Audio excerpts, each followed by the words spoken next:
RDTDaily.com presents a Tarabuster with comedian Tara Devlin. Alrighty doody, righty doody, here I am. What's up? What is up? What is happening? My name is Tara Devlin. Thank you for hanging out. Just fixing some buttons here. All right, we meet here. Well, our regular show is on Friday evening at, what time is that? 8:30-ish p.m. Eastern Standard Time. I also do a show on Thursdays at the Political Voices Network with the great Tara Dublin. We have a very similar name, and I guess we were kind of sick of being confused for the other person, and it was suggested we do a show together. So that's what we're doing, and I'm really enjoying it, and I hope you are too. And we need more liberal media. That's all. That's all I got to say. And then Wednesdays, we do our simulcast here with Robyn Kincaid, the great Robyn Roxanne Kincaid. And thank you, guys. Hi, Kathy. Nice to see you in the chat room. Nice to see you, Jim, in the chat room. Nice to see you, Josie. The chat room is filling up over at youtube.com/c4channel/Tarabuster. Let me see. How's it sounding? All right. Sounds okay, right?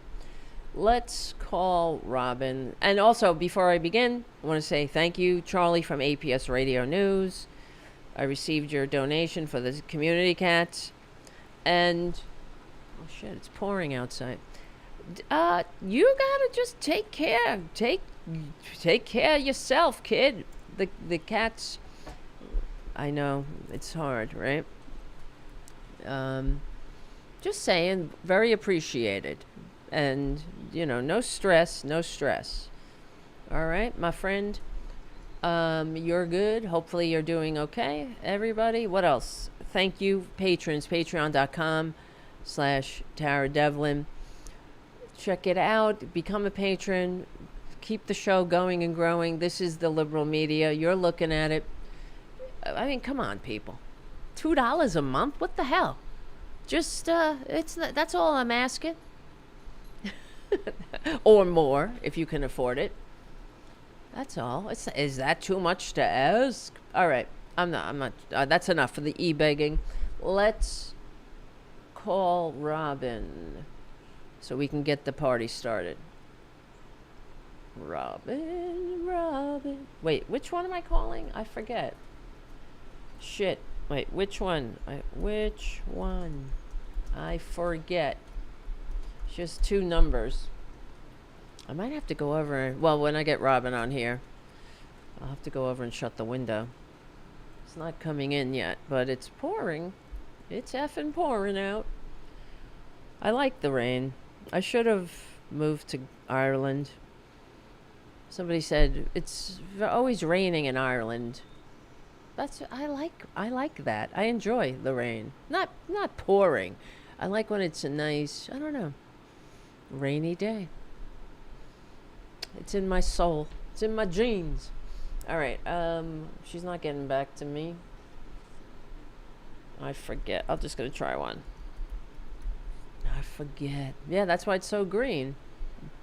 Well, and that's hopefully, if I'm going to destroy a metaphor here. Well, there's a Buddhist, it's not just a Buddhist saying, but it's winter always turns to spring. And when I think about what we're up against now, this can't last. And there's another Buddhist, is it a saying, I guess? It's not a saying, I don't know. It's in the writings of Nichiren Daishonin that the great evil, when there's, of course I'm butchering it. When there's great evil, great good follow, something like that. Exactly. No mud, no lotus. Exactly, Josie. And I was saying to a friend of mine who is also a Buddhist about, I can't wait for the great good to follow this great evil, for Christ's sakes. Because this is evil. We're witnessing evil.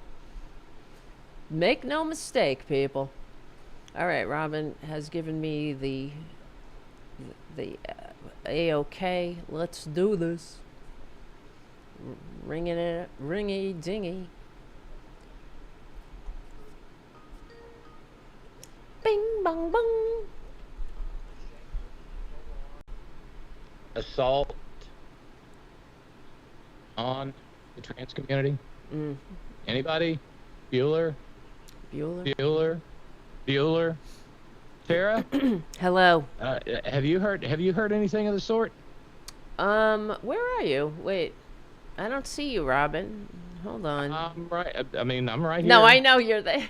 I Oh, see there you. you are. There you are. I didn't see you last week, but I see you. I see you today. I see you tonight. now. I see you. It's just the window. I don't know. Ecamm must have done an update, and your window was like, it wasn't your fault. It was way off the screen. And last week, I have to remember not to, because last week when we did the show and I hung up, I thought I was hanging up with just you. I stopped the entire show abruptly. So, Don't all do right. that, Tara. Yes. Don't do that. And so we're talking about the assault on the trans community, right? Yeah. And just I haven't in the stuff I've watched today, I haven't seen anybody really make much mention of that. It's almost like it's baked in now, right? And it doesn't. It's sort of like Trump's lies. It doesn't even garner a mention anymore. You know, it's like built in. It's baked into the cake. That's how it feels to me. Yeah, you know. I get if you want to reduce the price of eggs, you're just gonna have to break some eggs. Yeah, right. But I mean, they don't acknowledge anything that this asshole says. They don't go into his lies. It's almost, that's what I'm saying. It's just baked into the cake, it seems, and that's how he's allowed to get away with it. And the assault on the trans community, it is so disgusting. Melania, what did she do? She brought a anti-trans activist, was her guest. This is the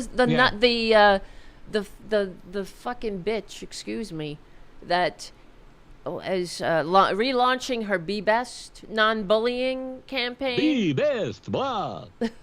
And she's launching this non-bullying campaign by, bullying less than 1% of the population, bullying a marginalized and deliberately misunderstood minority group. It's just they're so disgusting all around. And if it wasn't for their filth, I don't know what they would have. They have nothing. They bring nothing to the table. I was just writing an article for the Political Voices Substack about, and it was really pissing me off because they, going, like, everything that they talk about is bullshit, from supply side economics to, and what I was discussing was this government as a business bullshit. The whole thing. God, that drives me bananas. Yeah, and because I heard it again, Steve Wozniak from Apple, one of the co-founders of Apple, he was giving a talk or being interviewed, and he was criticizing Elon Musk, but by way of criticizing him, he said, it makes sense to run government as a business.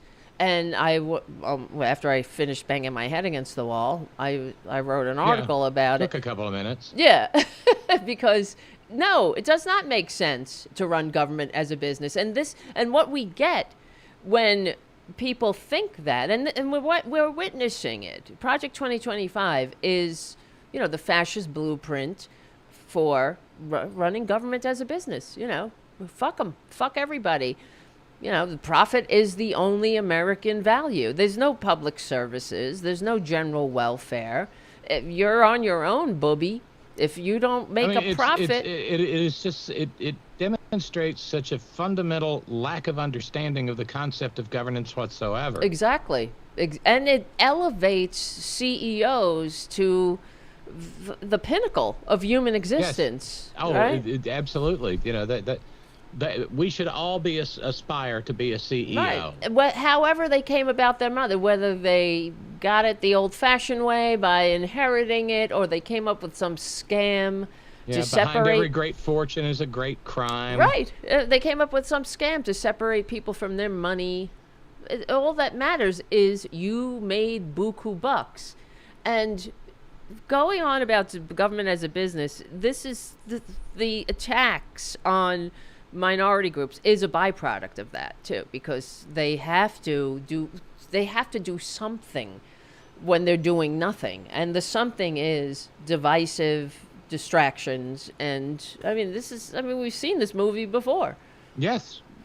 In the 20th century, and it ended with what? How many millions? 85 million, or is that a low number? 115, something like that. Yeah, I think it was 150. Million dead, premature corpses, and it's it never goes away. What's worse? Hold on a second. I don't need this music tonight. Hold on. Oh yeah, and the fact that. Steve Wozniak says, yes, it makes sense to run government. This is something that you hear maggots, the normal, whatever, not normal, but the average Joe maggots repeat these tropes, these canards, and it doesn't matter how many times they're debunked. It never escapes the zeitgeist because Republicans need it. It's how they drag us back to the dark ages. This is the plan. That's Project 2025. We're watching them run government like a business, turning people into you're nothing. Forget services. People want services. They want a government that functions, that when they call, somebody picks up the phone. When you call the fucking IRS, imagine a world where you call the IRS and somebody picks up on the first ring, all right? Yeah. Or the Social Security Administration. That's possible. But it will take having to tax the billionaires, having to, have a fair and equitable system of progressive taxation. And it takes people, waking up from out of the stupor. The reason they can get away with it is because of what we're talking about. Them doing everything they can to divide the American people along every fissure of disunity, as VP Henry Wallace said, every difference in the American, just in the human experience, is exploited for these assholes to, really what they're doing is they're just greedy bastards. And I don't know why when somebody like Steve Wozniak says government should be run like a business, and the person interviewing them just sits there. Nobody stands up. And again, we talk about this so much, Tara. The failure of media. Yeah. And to let it hang out there without response. Just if somebody looks at one of these, we need to run government like a business. Which business? Right. Enron? Exactly. And, the tobacco industry, that's something I wrote about in the article, how they went in front of Congress, not a million years ago, in 1994. They were in front of Congress lying under oath, saying cigarettes don't cause cancer and cigarettes are not addictive. And have another one. Right. And big oil, who knew for generations that they're harming the planet, that climate change is real. And they suppressed it because they wanted to make money. That's it. They don't have an obligation to e pluribus unum or the general welfare. Their obligation is to making big bucks. And the fact that those CEOs could sit in front of Congress and lie right to the faces of the American people under oath, they knew the studies, they knew, Sure, and right. That just says who they are. And it's sort of like what we see today with all of these parasites, these billionaires, bending the knee to the convicted felon. The same ones who were going on about how democracy dies in darkness and how unacceptable it was, until they stuck their filthy fingers in the air and they saw which way the wind was blowing. But it doesn't have to be like this, because they're making it worse, and they're really short-sighted. And that's another thing about government and business, because businesses, government ideally should think about the future, for ourselves and our posterity, is in our preamble to the Constitution, that we shouldn't be so focused on too fucking inches in front of our faces. We have to think about, the future. But businesses don't give a shit. They're thinking about the quarterly profits. They're thinking about their shareholders for this quarter, or how they're gonna, and so it doesn't matter. No, it doesn't. And the fact of the matter is, I mean, it is impossible to run government like a business, unless that business is a business that is not for profit. Yes. Right. And I mean, yeah. And it doesn't. I know this might drive some maggot out there on the hovering and lurking on the fringes crazy, but it doesn't matter that Social Security doesn't make a profit. Right. Okay, it doesn't matter that Medicare doesn't make a profit. And it's the very fact that Medicare is out there paying for people's health care. That's right. Has absolutely nothing to do with profit. Exactly. I mean, I'm such a wild-eyed radical that, for instance, things like, I mean, I don't know what it's like where you are, Tara, because you're in a civilized state. But where I am, my water provider is West Virginia American Water, which in turn is owned by American Water, which in turn is owned by a global water conglomerate. And my water bill is insane, okay? It is insane because built into my water bill is the fact that the shareholders have to be serviced. Oh, Jesus And Christ. the shareholders come first. And not the community. Not... And, my electric company, Appalachian Power, again, a wholly owned subsidiary of American Electric Power, is a for-profit entity. And West Virginia, despite all that clean carbon neutral coal, has some of the highest electric bills in this country. I sweat it every damned month. Because you don't know what you're going to get. Well, last month my power bill was $411. Oh my God. That's fucked up. And it's not like we're just running neon lights and no, this is just a little ramshackle house, but we try to do our part. Every bulb is LED. The primary consumers of electricity in this house are the refrigerator, occasionally running the dryer. We don't have a clothesline outside. I wish we did, but. Again, in air that's filled with coal particulates, maybe that's not the best idea. Right. So probably, and then, the computer for this program, the little mix desk that I use. Wow. The charging for the iPad that I use for these conversations, keeping the phones charged, occasionally turning on the stove to fry some bacon or something. Sorry. But it's okay. That's it. Yeah, and $411 a month. It's called life. It's called because the CEO needs another chalet in Stad. Oh, okay? God in heaven! I know. It's disgusting and disgraceful. And yet, we don't say often enough, of course, that Social Security is the single most efficiently and effectively administered insurance program in this country. Right. Because they don't have advertising costs. Yes. And they don't have to. They don't have profit and loss statements to meet. And of course we always hear this blather, and it's dishonest, coming from the maggots, and before that the loyal bushies and the teabaggers and what have you. Social Security's going broke. Well, I know. It wouldn't be. It wouldn't be. No.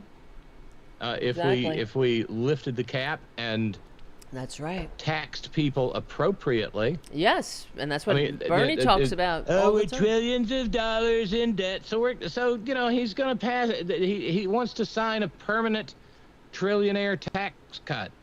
Oh my God! Billionaire tax cut, and we're going to pay for it on the backs of sick children. It's disgusting. It's immoral. It was, the peak irony last night was him talking about, the brave fight, whatever the words were. Fuck This him. young child's cancer, the family fighting this young child's cancer. And I will always stand with sick children. Oh, fuck you. Who cut cancer at research the same time cutting cancer research for children and adults both. and Fuck you into the healthcare. deepest hole in the Exactly. goddamn ground there is. There's Nitwit no, Nero. there's no, they have no dignity. They have no shame. Republicans. That's why I don't understand. How do they look at themselves in the mirror and continue to lie? They have to know they're full of shit. That don't they? I know some of them are kooks, or like kooks, like Marjorie Taylor Greene. They have an ulterior motive, and this is just brilliant. A little Ramalama ding dong for my sweetheart, for Victoria. If America is governed like a business, it ceases to be a nation and instead becomes a corporation. Mm-hmm. One not unlike Hobby Lobby. Right. There you go. And that, I mean, that's all that, Republicans have. They have these tropes that they cling to, and no new information will ever penetrate it because they're not trying to govern a society that works for all. I mean, the whole thing is a ruse to drag us back to the system the founders overthrew, where the rich run and rule and everybody else knows their place and scrambles and fights over the scraps, awaiting their rewards in heaven. Yes, that's exactly what they're doing. And it was, it wasn't just the cruelty, the meanness, the vulgarity of what he vomited forth into the cosmos last night. Filth. It was also the stupidity. Yeah. Because these fascists are stupid. Yes, people. they are. They're Yes, dangerous. they They're are. vulgar. They're cruel. They're sadistic, but they are always also stupid. Yep. And they say stupid things, expecting that other stupid fascists will go, Yeah. And Racism. so this, David in sorry. South Carolina Stan sent this along. There was the mention last night of the trans mice. Yes. What a fucking bullshit. I mean, Jesus Come H. on. Christ. Fuck on you. Who fucking believes on a that? treadmill. Who believes that bullshit? Well, somebody on social media deconstructed that for a moment. Trans mice. They're eating the dogs. They're eating the cats. They're transing the mice. Unbelievable. I mean, that shit is straight out of Alex Jones. Oh yeah, and it's and to Bobby make Kennedy, it, of course, right? and Whalehead Dead Bear Brainworm, who did. What make it a big one? Chemicals in the water are Oh, transing the frogs yes, and the that's children. right. Yeah. He said that. That's right. So, thanks, David in South Carolina, Stan. This was the response on social media. The first felon was raging about millions for transgender mice. Except it's transgenic mice. Mice What a altered piece of shit. mice altered genetically so their tissue reacts to pathogens like humans to research cures. This is what happens when stupid people are in charge. What a dumb He literally motherfucker. And this goes to your question, are these people stupid or are they just being deliberately craven, yeah. Deliberately lying? How do you not know the difference between transgender and transgenic? He doesn't. It's just a different word for the same thing. But I mean, who wrote that for him? And did they know the difference? And did they do it deliberately? Yeah, I mean that's somebody who's probably genitals deep in Project 2025. Right. But did they do that on purpose, right? Or did the speech reach him and say transgenic mice, and he took it? No, goddammit, you misspelled it. Yeah, it's transgender mice. Right, because to say transgenic mice, that's somehow a waste of money. It doesn't sound like it is. But the thing is, we can't. Roman history time. Mm-hmm. Because we both love it. Trans and cis are Latin prefixes. They are literally Latin. You don't change. It's T-R-A-N-S in Latin and it's T-R-A-N-S in English. And it merely means the other side of or across.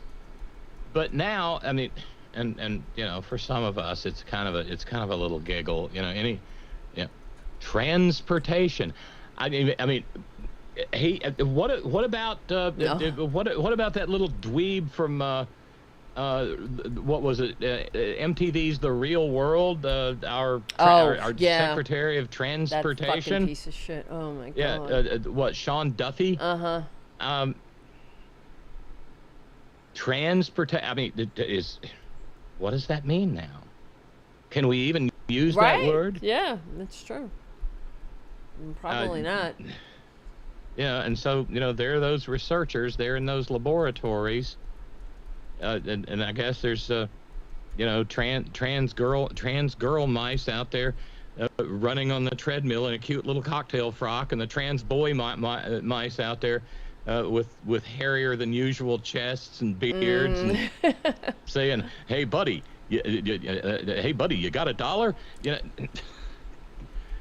God damn, the stupidity I is know. And let me ask you, it's enough to make your eyes roll back in your head. Right. Let me get to a couple of notes real quick.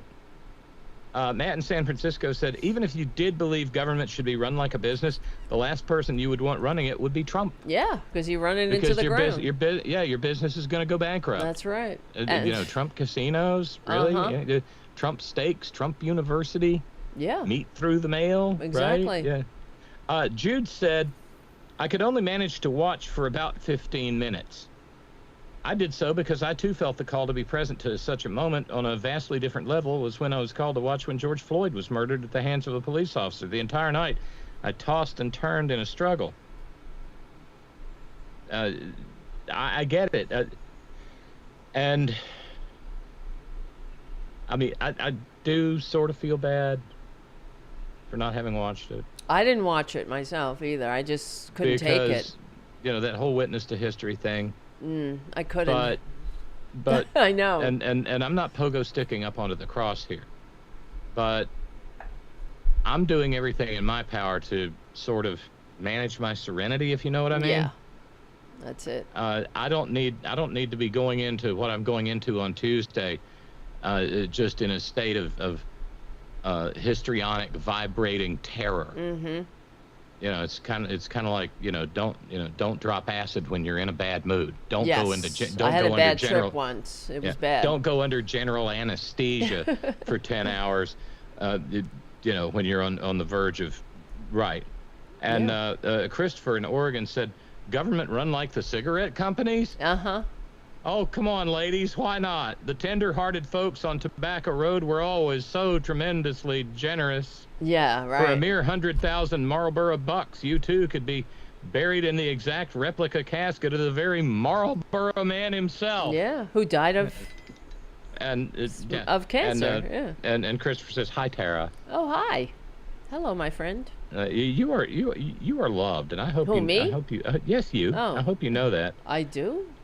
I am? You are loved. Yes, you are loved. Oh, this thank entire you. community adores you. Okay, thank you, guys. I appreciate that. Dave in the Blind said, "A Johnson is a Johnson, but in the Speaker's case, Speaker Richard Johnson will no longer be required to officially change his name by King Donald from Mike Johnson to Dick Johnson. Mm-hmm. This will allow everybody in the country to know all Republicans are dicks.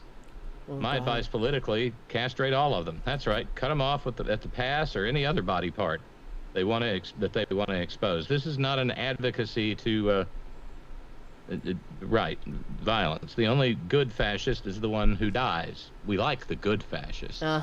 Like journalism, Francisco Franco, who died in his bed. No, Generalissimo Francisco Franco, who died in his bed. He's still a good fascist because of that. Right. Yeah.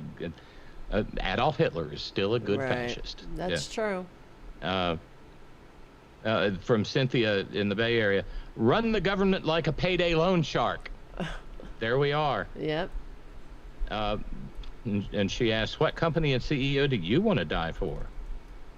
Well, it just goes to show. Well, that's how Republicans are running government like a business, because as we see in countless examples, corporations, they rely or they employ deliberate misinformation whenever they need to, and that is just what Republicans do. I mean, it's the same thing. They lie. When I was writing this, I was thinking about or just researching.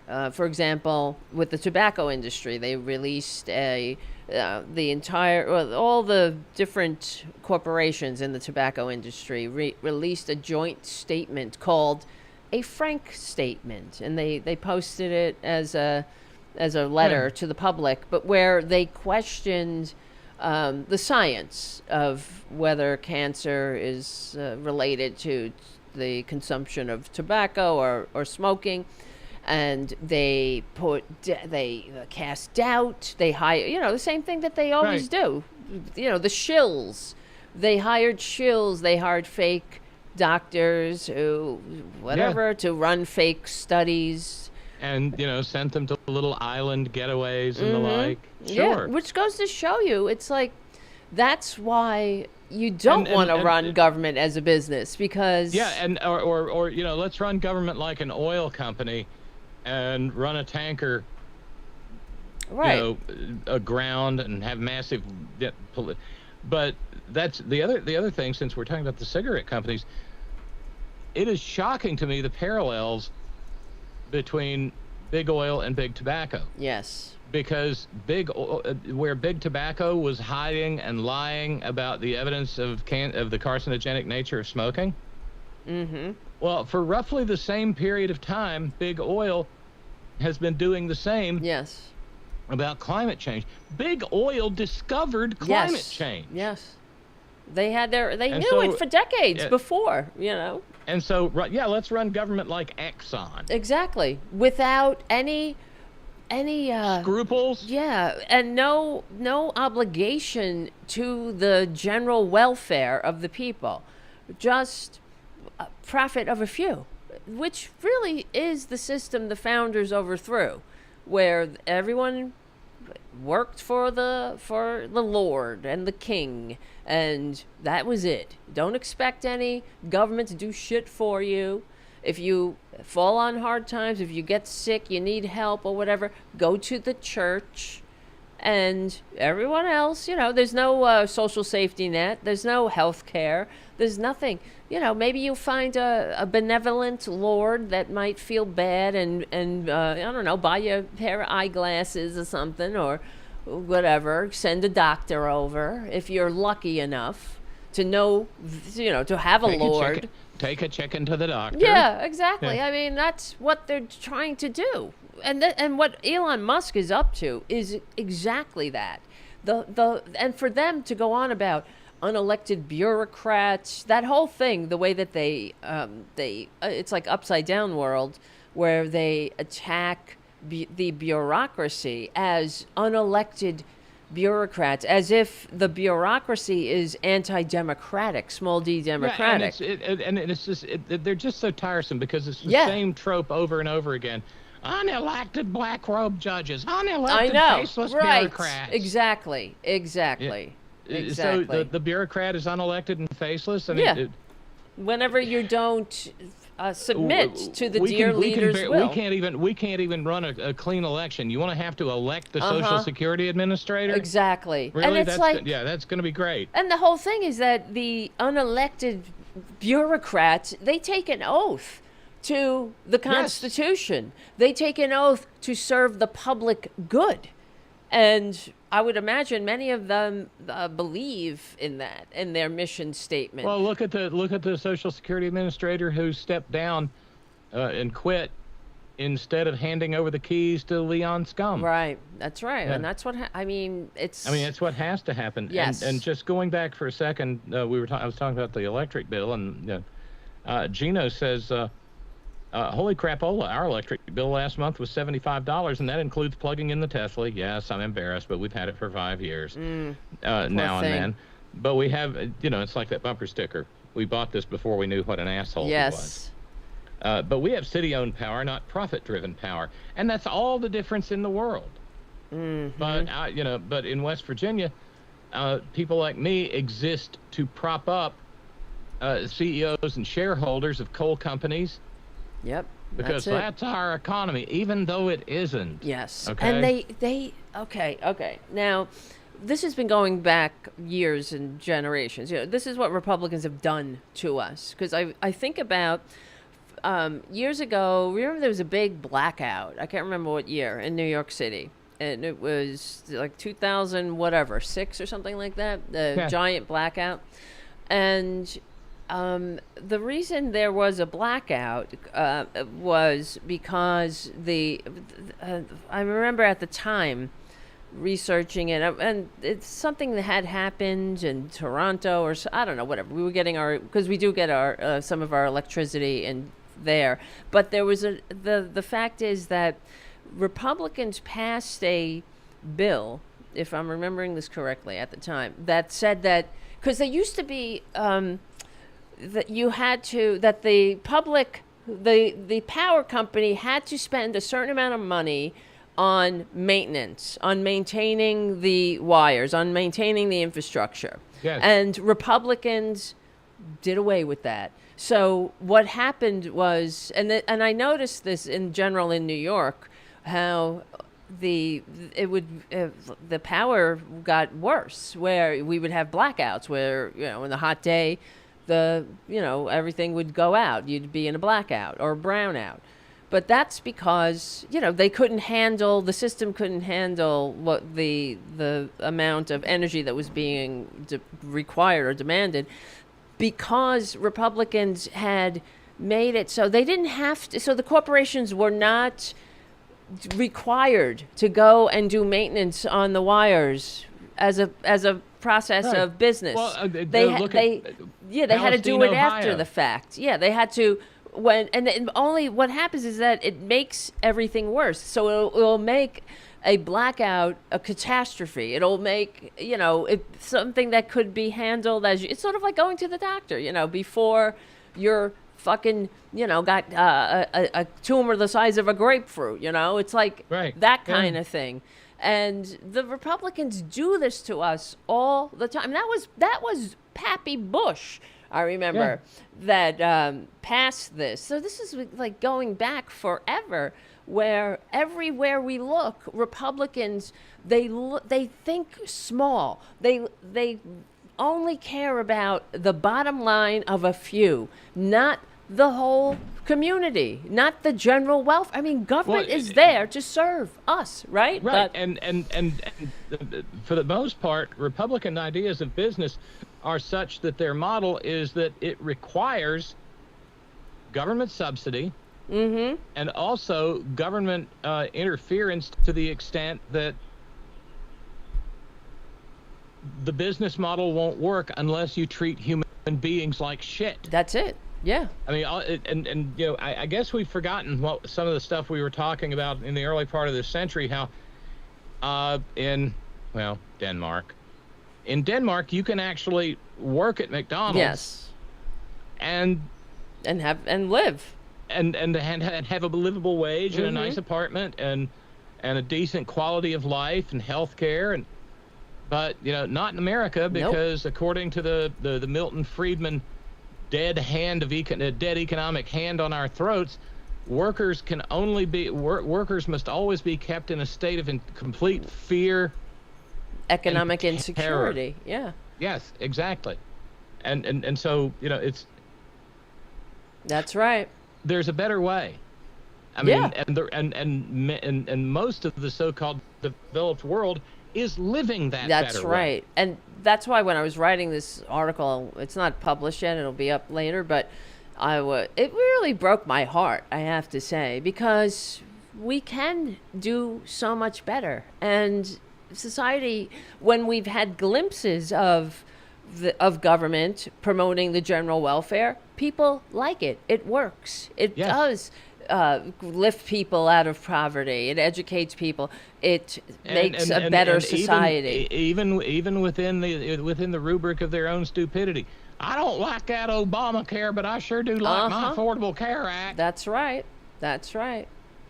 And everything else, like with just what's going on with the with this fucking unelected South African sociopath parasite, pulling the plug on government, and the Republicans, these Trumpanzees, finally realize, oh wait, what, my this, my that. They realize they don't even know it sometimes. They're like the fish swimming in water that don't realize, until they're taken out of the water, just how much, they to live.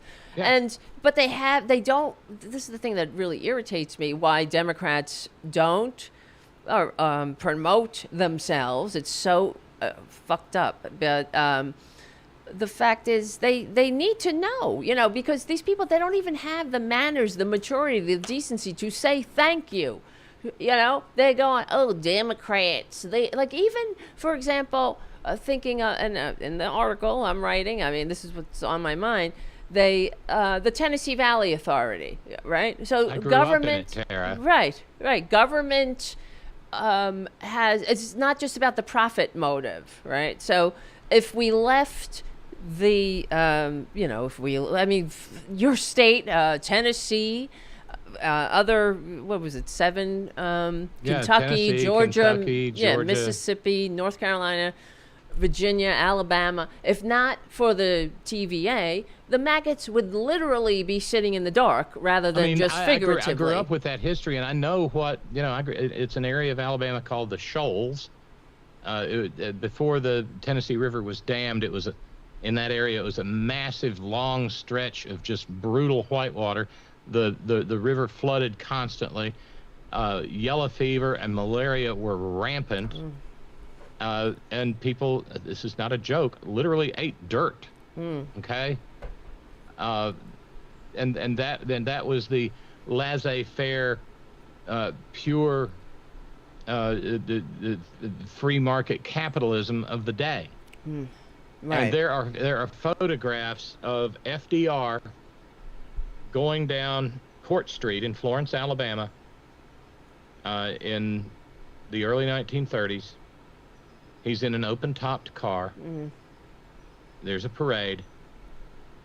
And the street is thronged with people. People are literally standing on rooftops, leaning out of windows, because he had literally saved them from death. Wow. See? The Tennessee Valley Authority. Yeah. Yes. Yeah. And that was because, that was a time when Democrats had moral force and strength and believed in the dignity of the human being. Right.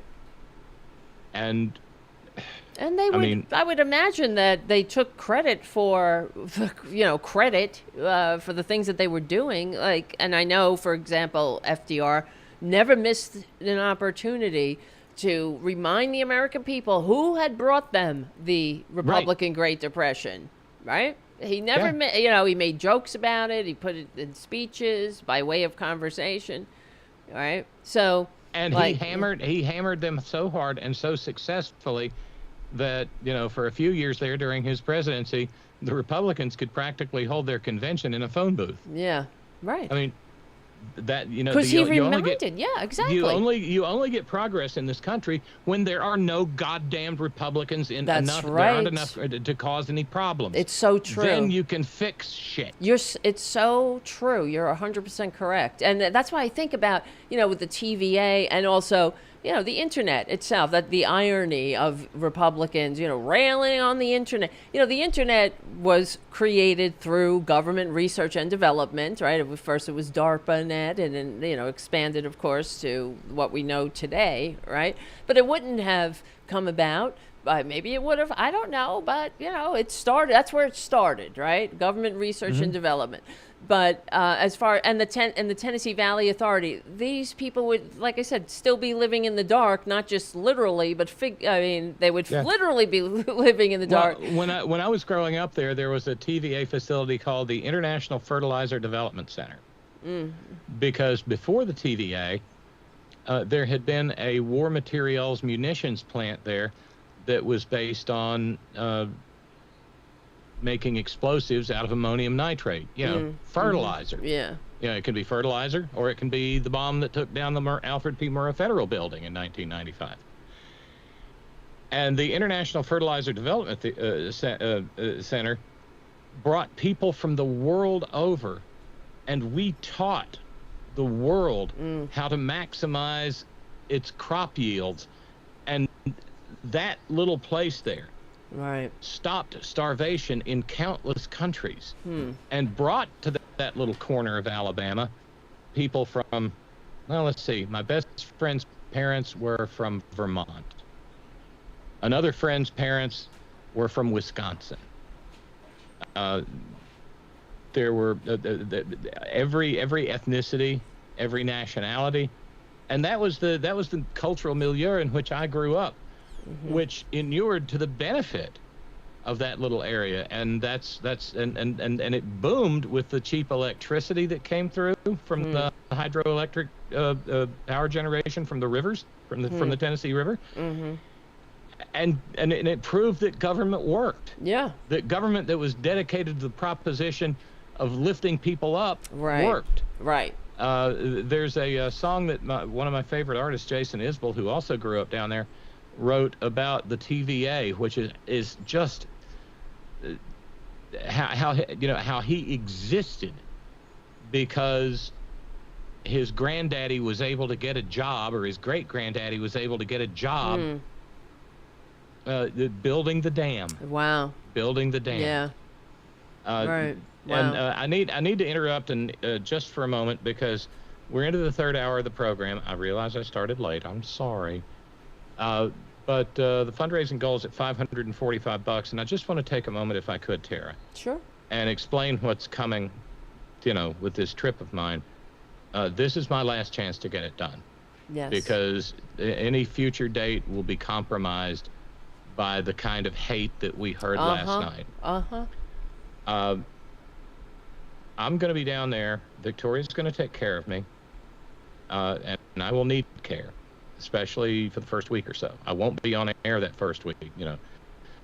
Surgery Tuesday, and then still in the hospital Wednesday. Yep.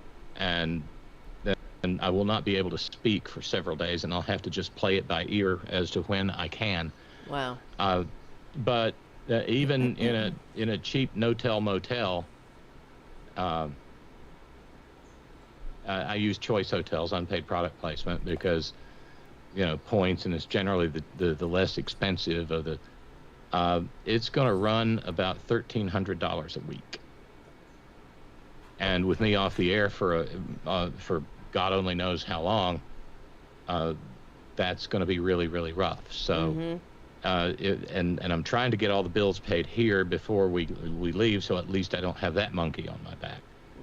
So, March is going to be a humongous deficit, and any help keeping up with the fundraising is ever so important, because, like I said, that's just room. That's not board.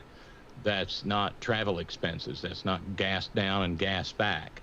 Right. That's not going to the grocery store and getting things that don't have to be chewed for a while. So, and I've been trying to, and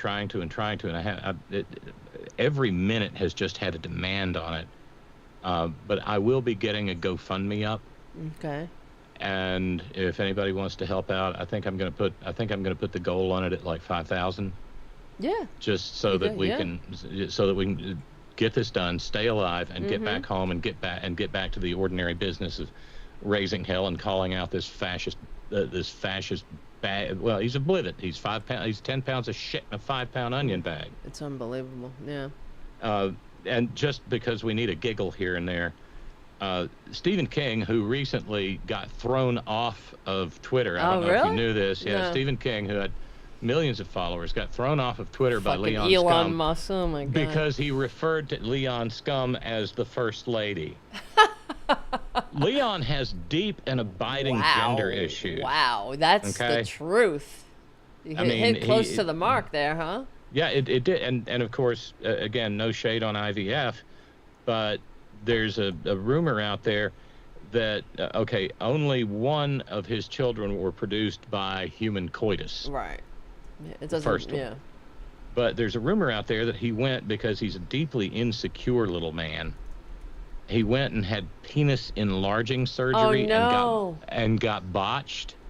Oh, good.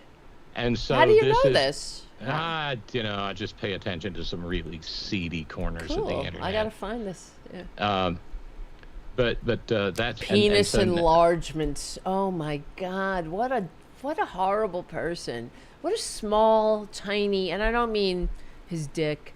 I mean just what But a that small too. person. Yeah, that Yeah. too. But But how see, he's insecure. rich. He can't have a tiny Todger. Wow, Yeah, wow. That that's what says Keith everything. Richards. That's what Keith Richards said about Mick Jagger's unit. Oh, really? He's got a tiny Todger. That's what he said? Yes, Oh, that's so funny. It's in Keith Richards' autobiography, which, by the way, is fascinating.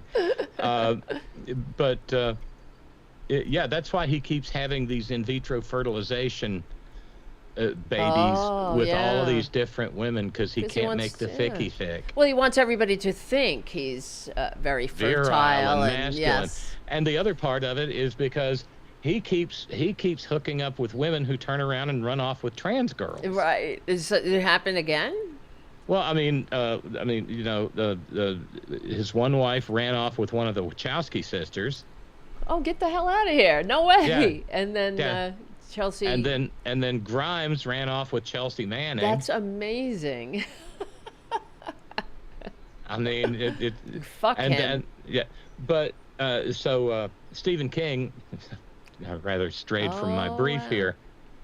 Stephen King left Twitter and went to Blue Sky, where he said, Alina Habana, you know, counsel for the parking garage, posted, "Nothing can stop this man from fighting for his country." And then David Simon, the man who created The Wire, which Victoria and I just got done watching It's great. the entirety of. Yeah. David Simon, who created The Wire, had a succinct two-word response. Bone spurs. Nothing can stop this man from fighting for his country. Oh, Bone spurs. Except bone spurs. Yeah. I'm sorry, guys. And, you know, I nothing will stop me. No one supports the military more than me, but those damn bone spurs. And let me just catch up with some of the numbers. Thank you to Ralphs. We're now down to, that took us down to 5:20 for the evening. You said took And- us. He's a duty. You gotta laugh, honey. I know. And Mark in Florida, thank you. Fighting fascism, and a red high heel emoji. Oh, Mark, thank you. And so that gets us down to 495. And thank you ever so kindly to Jude, who said, "What we do for each other, we do freely." And so that 495 goes down to 445. So thank you, Ralphs and Jude and Mark. Thank you. Yes, Ralph said, "As I have written, Kayla, that's her tuxedo kitty cat, wants Roxanne to have this operation." Yes.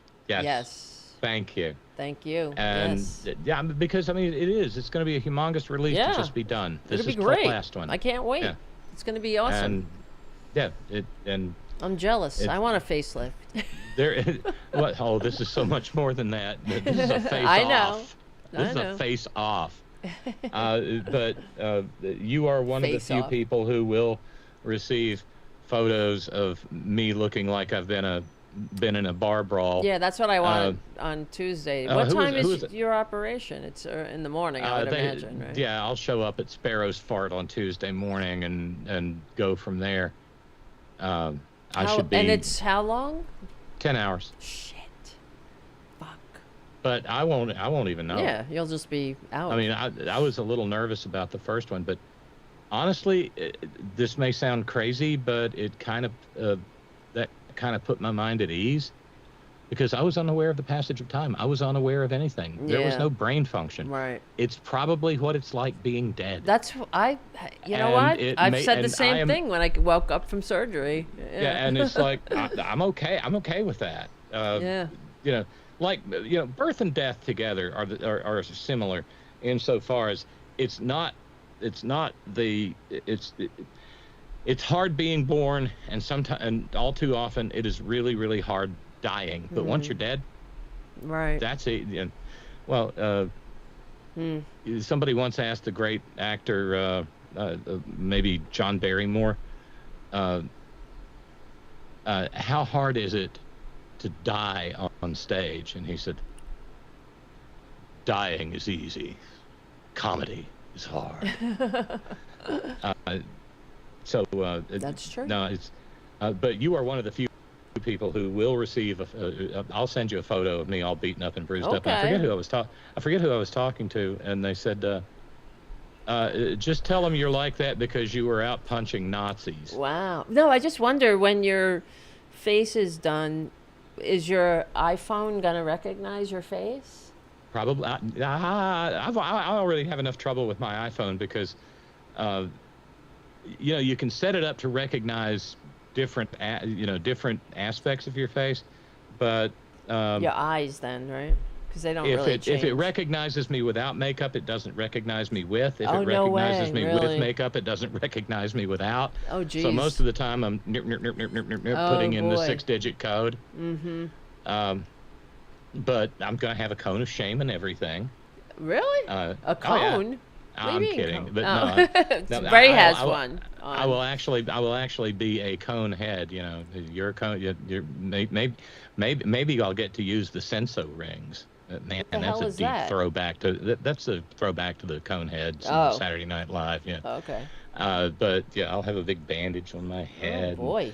Then I'll, once they come off and stuff, I'll be all purple and yellow and green. Well, just expect the worst, and if it's less, you'll be surprised. Well, I mean, and that's the thing. I'll be pleased. like that for a couple of weeks, and then 6 weeks later, I'll begin to look more human, and it'll take about a year for everything to settle in. Right. Huh. Okay. One day at a time. No more cave woman brow ridge. Wait, hold on. On forehead. Damn. I don't know if you heard that. Sorry. An ad went off. I heard a little ding, but it was very. Oh, okay. It was very faint. It was very. You know faint, how but, it is. Like sometimes an ad goes. Yeah, sorry. Yeah, God, I want to find the person who invented autoplay for the internet. Yeah, it's really annoying. And just get my hands around his throat and just. No, this is fun. What? We were talking about Leon Scum a minute ago. Well, I looked it up about his penis. And first I just want to say thank you, Mark Hankins, for your super chat. Thank you so much. Keep the show going and growing. Thank you, my friend. Thank you for hanging out at youtube.com/cfachannel/Tarabuster. Come and check out what the show. If you're listening to Robyn, you can come on, and Robyn Roxanne, you can come on over. Either one is fine. And Roxanne or whatever, whoever we're talking. Just kidding. Robyn Roxanne. I don't even know what I'm saying. Just come over. Robyn rocks. Robyn True. rocks. That's a good one. I like that. Come on over to youtube.com/cfachannel/Tarabuster to watch the show, as well as listen. But as far as Elon Musk's botched penis enlargement, American rapper Azealia Banks has affirmed a claim on social media that Elon Musk had a botched penis implant. The assertion comes after Banks mocked the Tesla's CEO's dating history and took a jibe at his ex-partner Grimes. The singer, that says, continued her fiery jibes at Elon Musk and Grimes by alleging the former underwent a medical procedure that did not go well. Banks targeted Musk, blah, blah, blah. And then in a series of tweets, Banks mocked Musk. And I'm just trying to get to the meat of the matter, so to speak. He said that she'll be here all week, y'all. Right. The rapper responded to an ex-user who claimed that Musk had a botched penis implant and affirmed it by saying, "Grimes told me this too." The exchange came after Banks ridiculed Musk's past in a viral tweet, saying gangsters actually get bad bites. Bitches, bites. Elon has whatever. So they're just saying it stirred controversy and blah, blah, blah. That would explain why most of his kids are IVF and not actually from banging, said one user. Yeah. That explains. And what that implant does, right? No shame. Yeah, it's like you squeeze your balls, and isn't it like a mechanical I think thing? actually there's a little button on your taint, and you push it. Really? And it goes, ning ning ning ning ning ning ning ning ning ning. I thought it was like a pump where you go, like like the blood pressure cup, right? Yeah. No, it's battery operated. I mean, It's battery? Actually, I think it's kind of like the opening sound effects of Pink Floyd's "Welcome to the Machine." Oh my God. Yeah.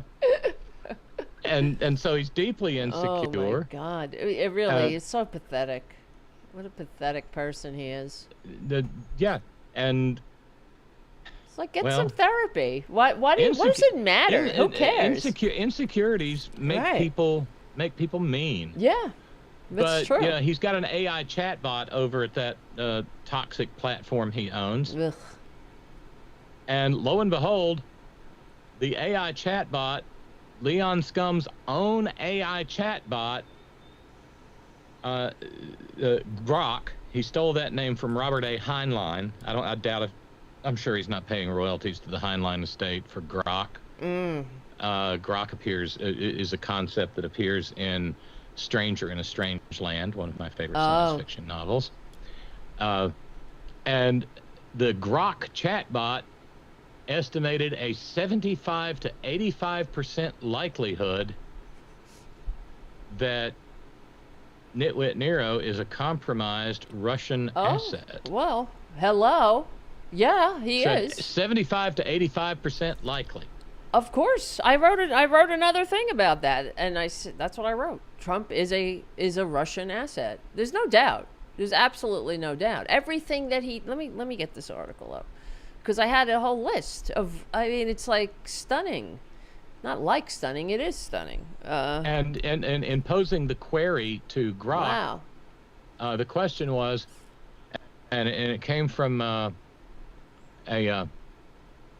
columnist named E.J. Montini of the Arizona Republic, that he asked the question, what is the likelihood from 1 to 100 that Trump is a Putin-compromised asset?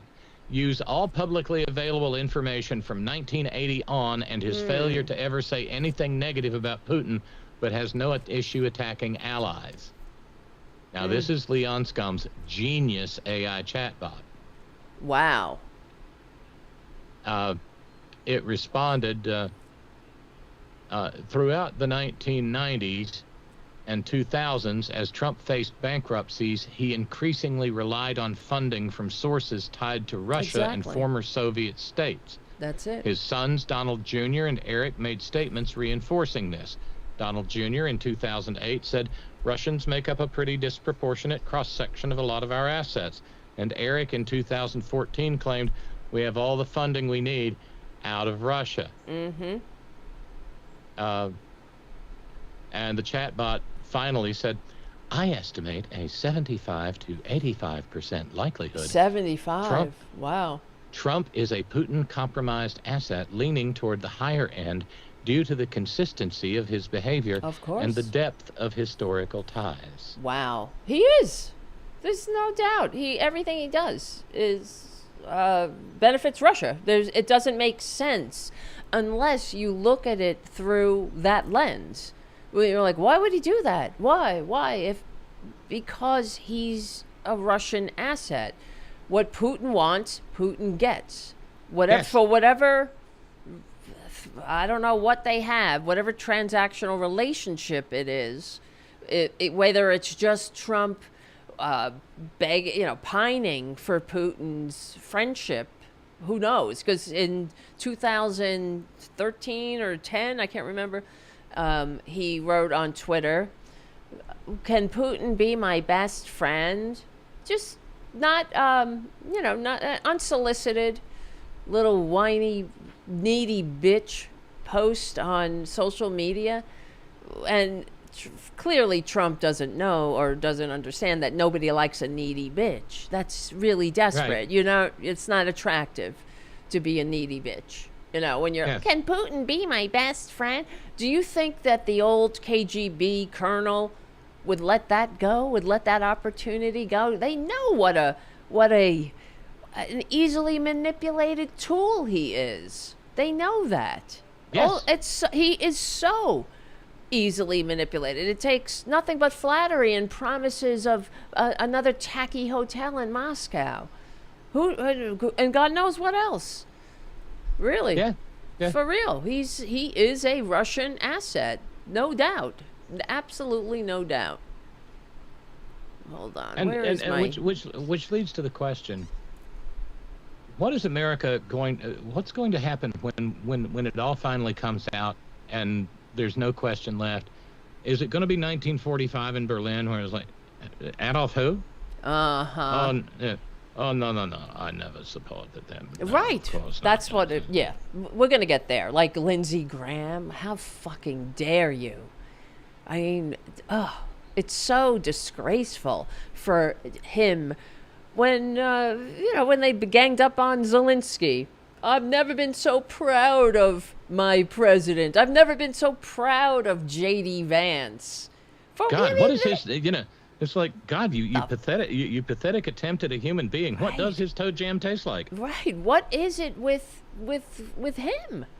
They see what he is. I mean, they must. Lindsey Graham must get the unredacted, unclassified reports on him, right? I mean, they're all fucking traitors, I guess. Well, but see, Miss Lindsay and ever so many other maggots are compromised, and because they are.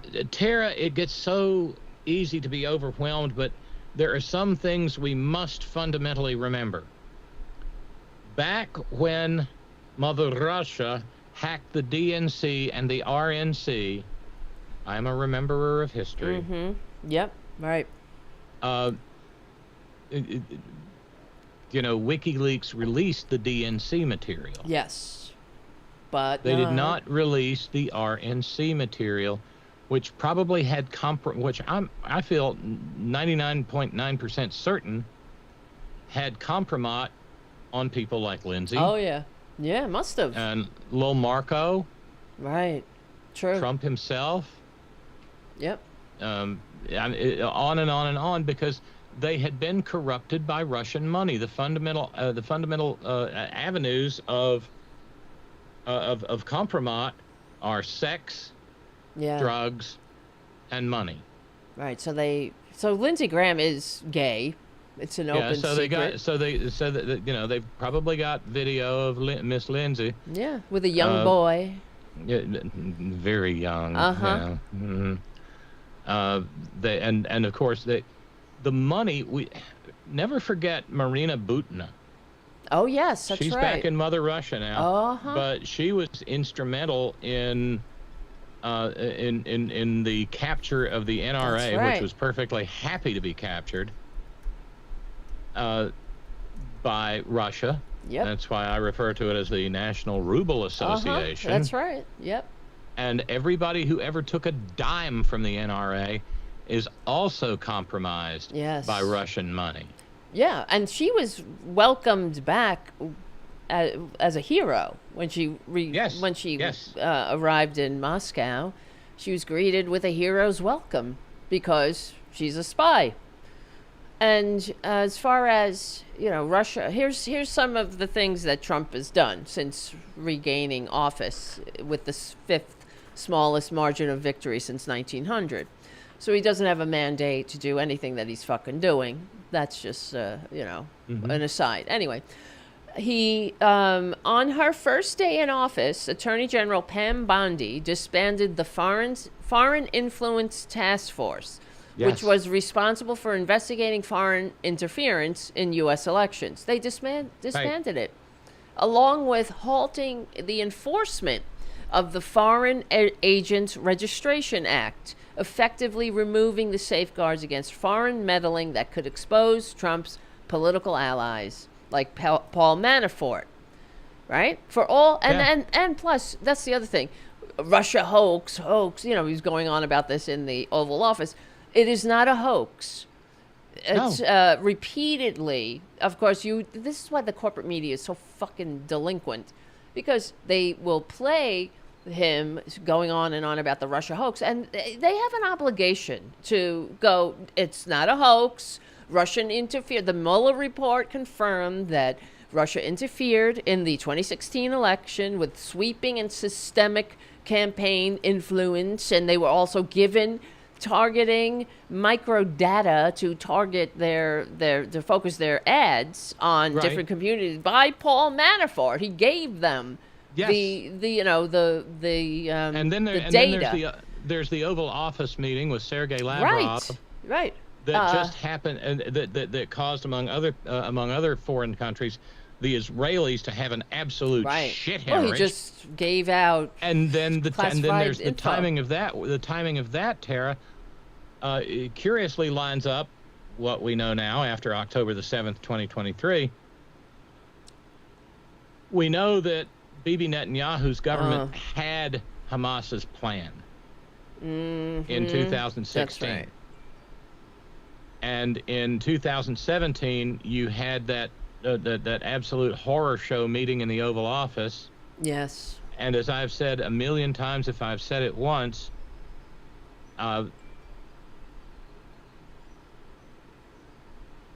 this business with Hamas on October 7th has Putin's hands Putin's fingerprints all over it. Yeah.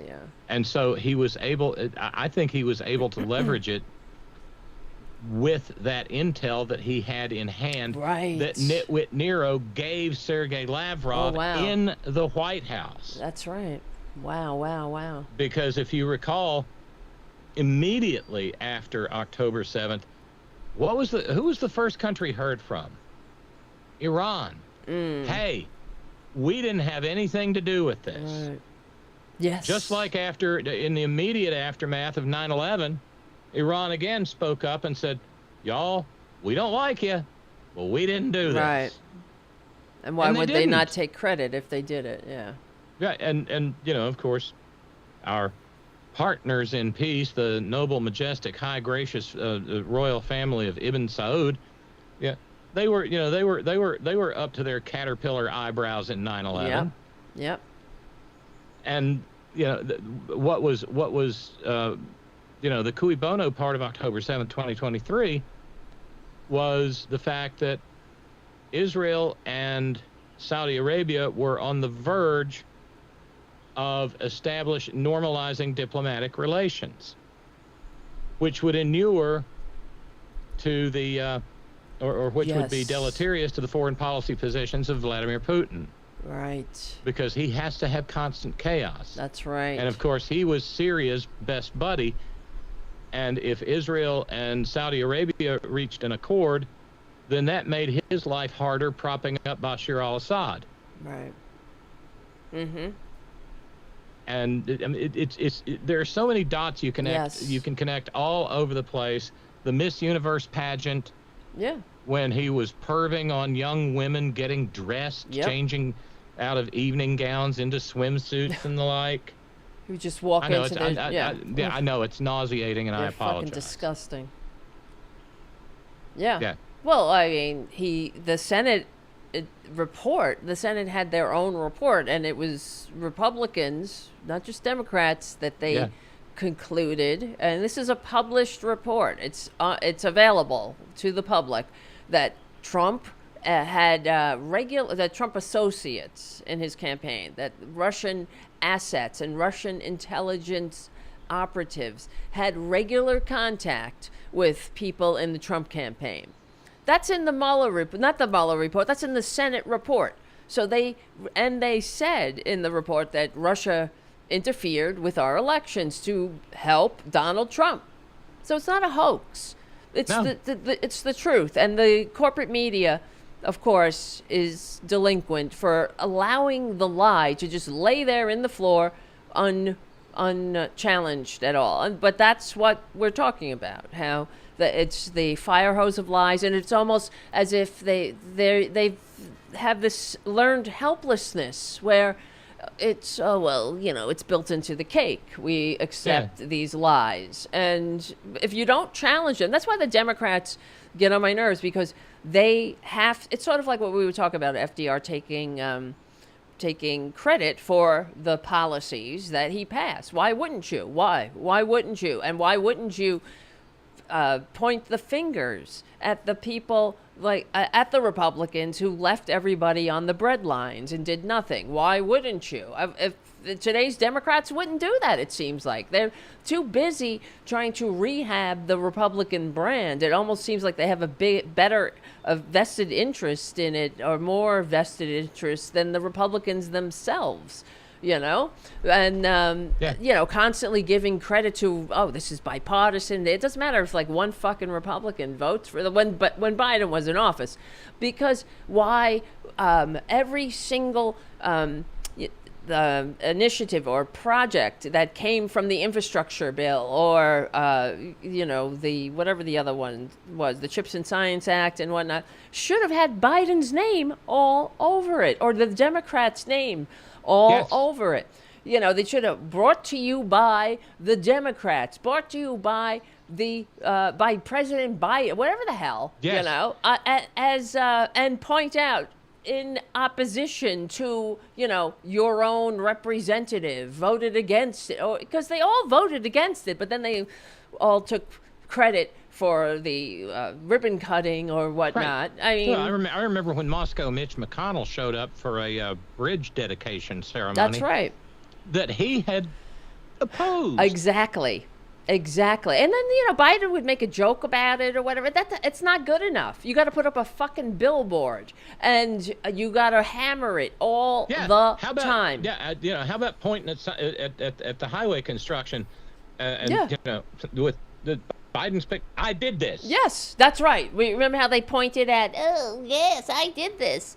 Same thing. That's what they have to do. It's like they're too nice. They don't want to offend the Republicans, because if they're mean to the Republicans, then the Republicans may not want to work with them. They don't want to work with you anyway. There's no getting through to them. They're not, Jan, he's still not going to fuck you, Yes, exactly. I don't care how much you adult for them or model good behavior. They don't want a functioning government. They have to be smashed legally and peacefully into a permanent minority, as FDR did, and fucking move on and make a better, country that works for all. In spite of them, they don't want that. It's not just, it's the conservatives. Go back, when the conservatism, they don't want a democracy. Go back to the founding of the country. God damn it, they would be the loyalists. That's what always pisses me off in this too. They would be pining for King George to trickle on them. The way that they behave. And that's the whole thing too, when they go on. I think, when were we talking about this? When they go on about the daddy, or maybe I was talking about this on my show by myself. We talked about daddy. Yeah. And daddy's taking his belt off. Yeah, and that whole thing with daddy's home and he's pissed.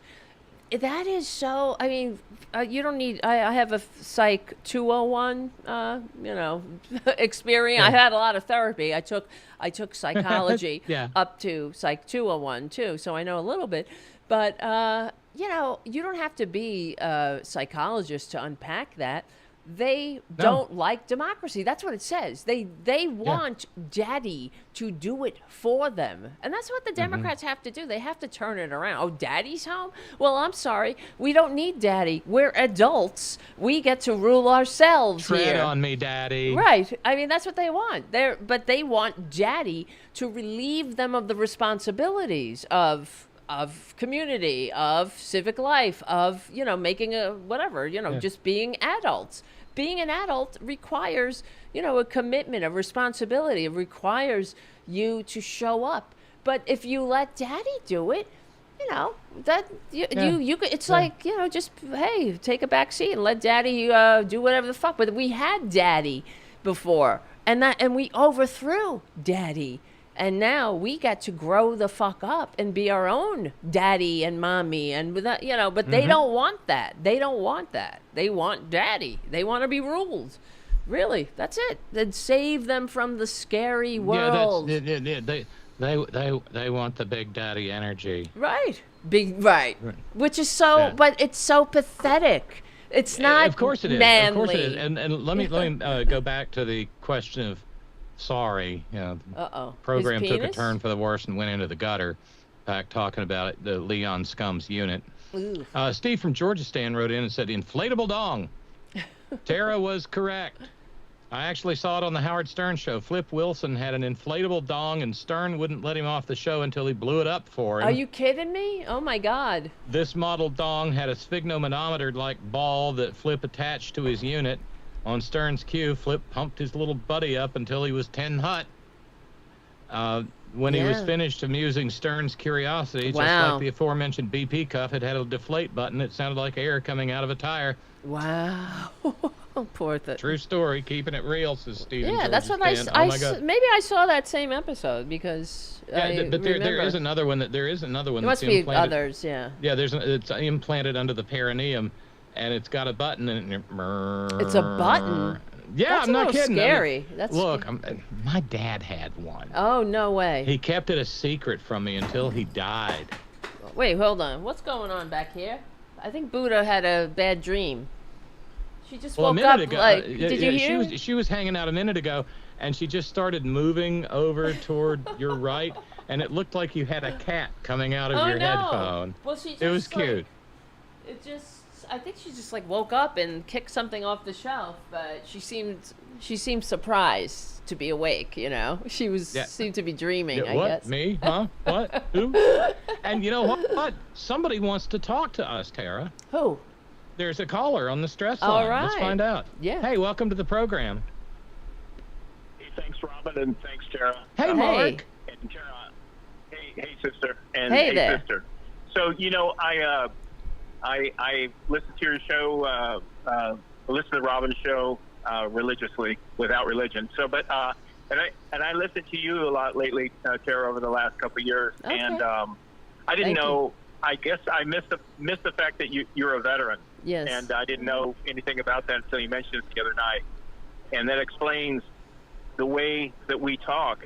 There's kind of a language that's in there, that was in there when I was in there, and I recognize your language. Randy Rhodes.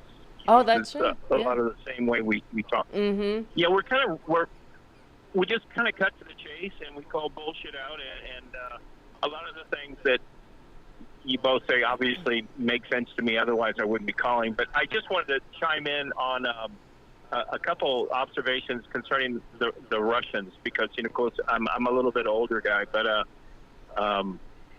so I'm in Argentina in 1980 working at the American Embassy, and I found myself being followed one night home from the embassy. I used to run to the Marine House, which was in a normal neighborhood. Most of the Marines rode in a vehicle, which was driven by somebody that worked with the Argentine, and they were protected. I'll just leave it at that, because I don't know the circumstances of anything. Mm-hmm.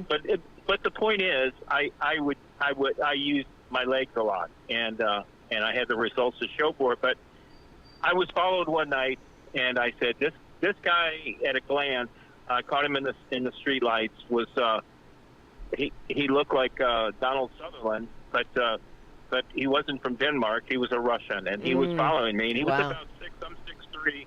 He's about 6'6", and I thought, well, all right, son of a bitch, let's see what kind of stamina you have. Now, I didn't run, but I made him earn that paycheck, and I did a couple things. I went with my own intuition, and I kept calm, and I also happened to catch.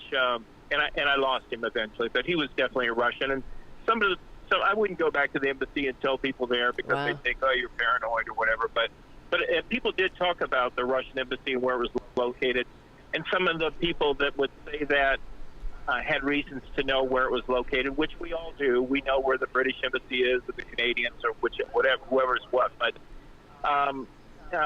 so I just I had a general idea, and I thought, well, lo and behold, looking back in retrospect, he was coming from that direction. Now, don't know that he was trolling for an American to be walking from the embassy where I had come from. That wasn't impossible, and that crossed my mind. But I got hepatitis, and I started, and I was quarantined to my room, and for 30 days to stay away from the rest of the Marines. So I just read. I read everything. I read a lot. I read things that I wouldn't have, normally read. But in any case, I started reading a little bit about the Russians, and I learned that the people that they would, just like the lady that they caught with the NRA, she was a Russian officer in their Russian intelligence. Obviously they're not going to use enlisted people, but they put their people in like in Australia, and then they'll graduate them to Canada, and they get their accents down. Wow. And then they'll put them in the States before they put them on their true assignment. So they might have them living in Miami, knowing that their final destination would be New York City, or they're going to have them in California. And they were pretty well refined. I imagine they kind of still are. But now watching that Russian lady with the NRA, she didn't bullshit me, man. I mean, she actually was decent shooting a gun, but you could tell just the way she was built and the way she talked. Now her English was pretty decent. Mm-hmm. So in the process, when I'm reading this book, I stumbled across a term called a dangle operative, and I thought, well, what is that? So I just kind of remembered that for a number of years and just kind of let it go from my mind. And then Donald Trump shows up, and then Melania Trump just seems to make a perfect right. So they float her. So if you read Craig Unger's book, about his Trump's association with the Russians and the Russian mafia and the oil people.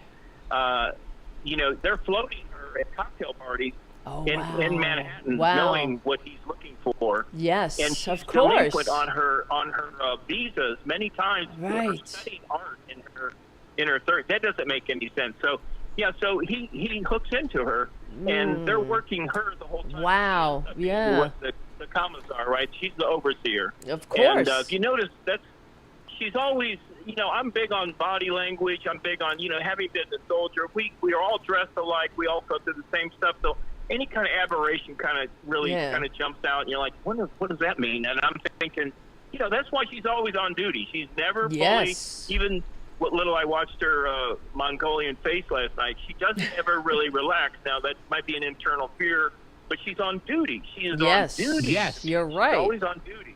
You're right. I never thought of that. Yes. I don't know. It's just, and then I would just throw out a couple more little observations from a more contemporary standpoint. The FBI agent, they just 86 out of New York City. He didn't get fired for writing a letter. I'm going to stick up for you troops. Don't give up the ship. Fight and fight. All that bullshit. They fired him because he was a counterintelligence officer, and he knows the love. And for the ignorant right wingers, of course. But for the ignorant right-wingers, FBI agents don't start cases. They're handed cases. They might coalesce information and present a case, or an attorney working with the FBI will bring a case out of their collective evidence, and that's how that goes. But Republicans, like you say, Terrence, they don't know, and they don't ask.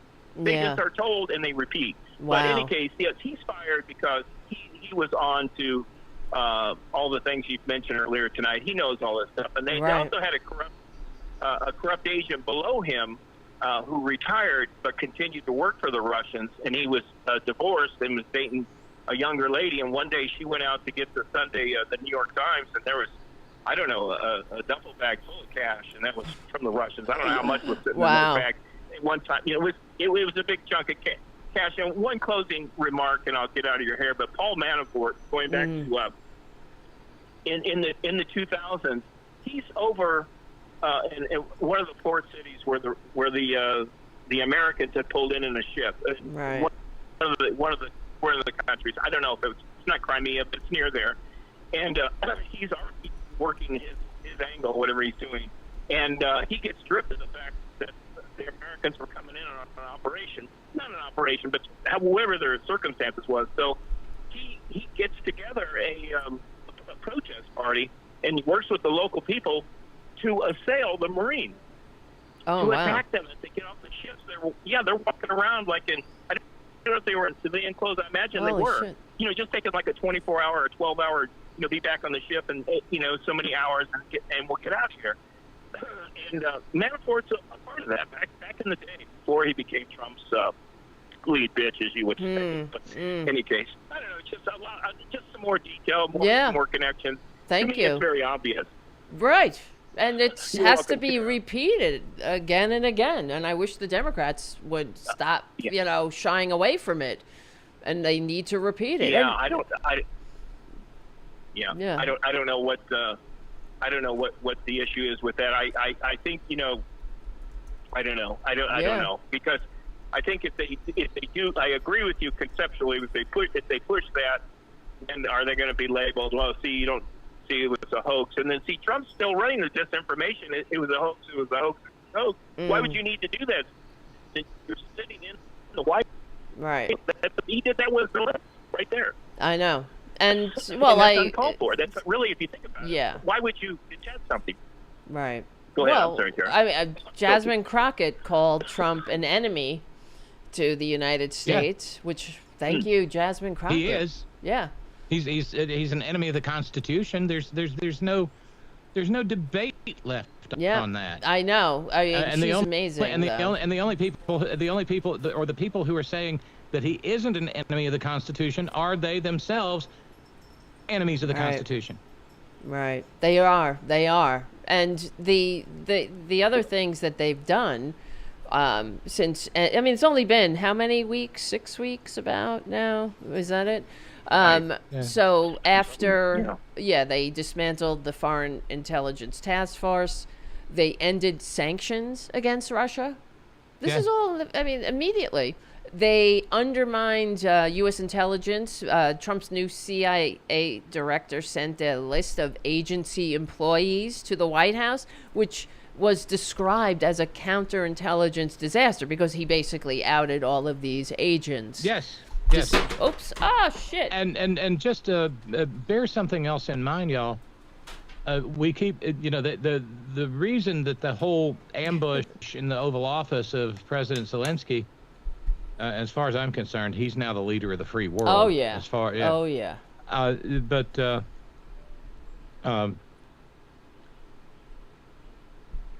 It's all about mineral wealth.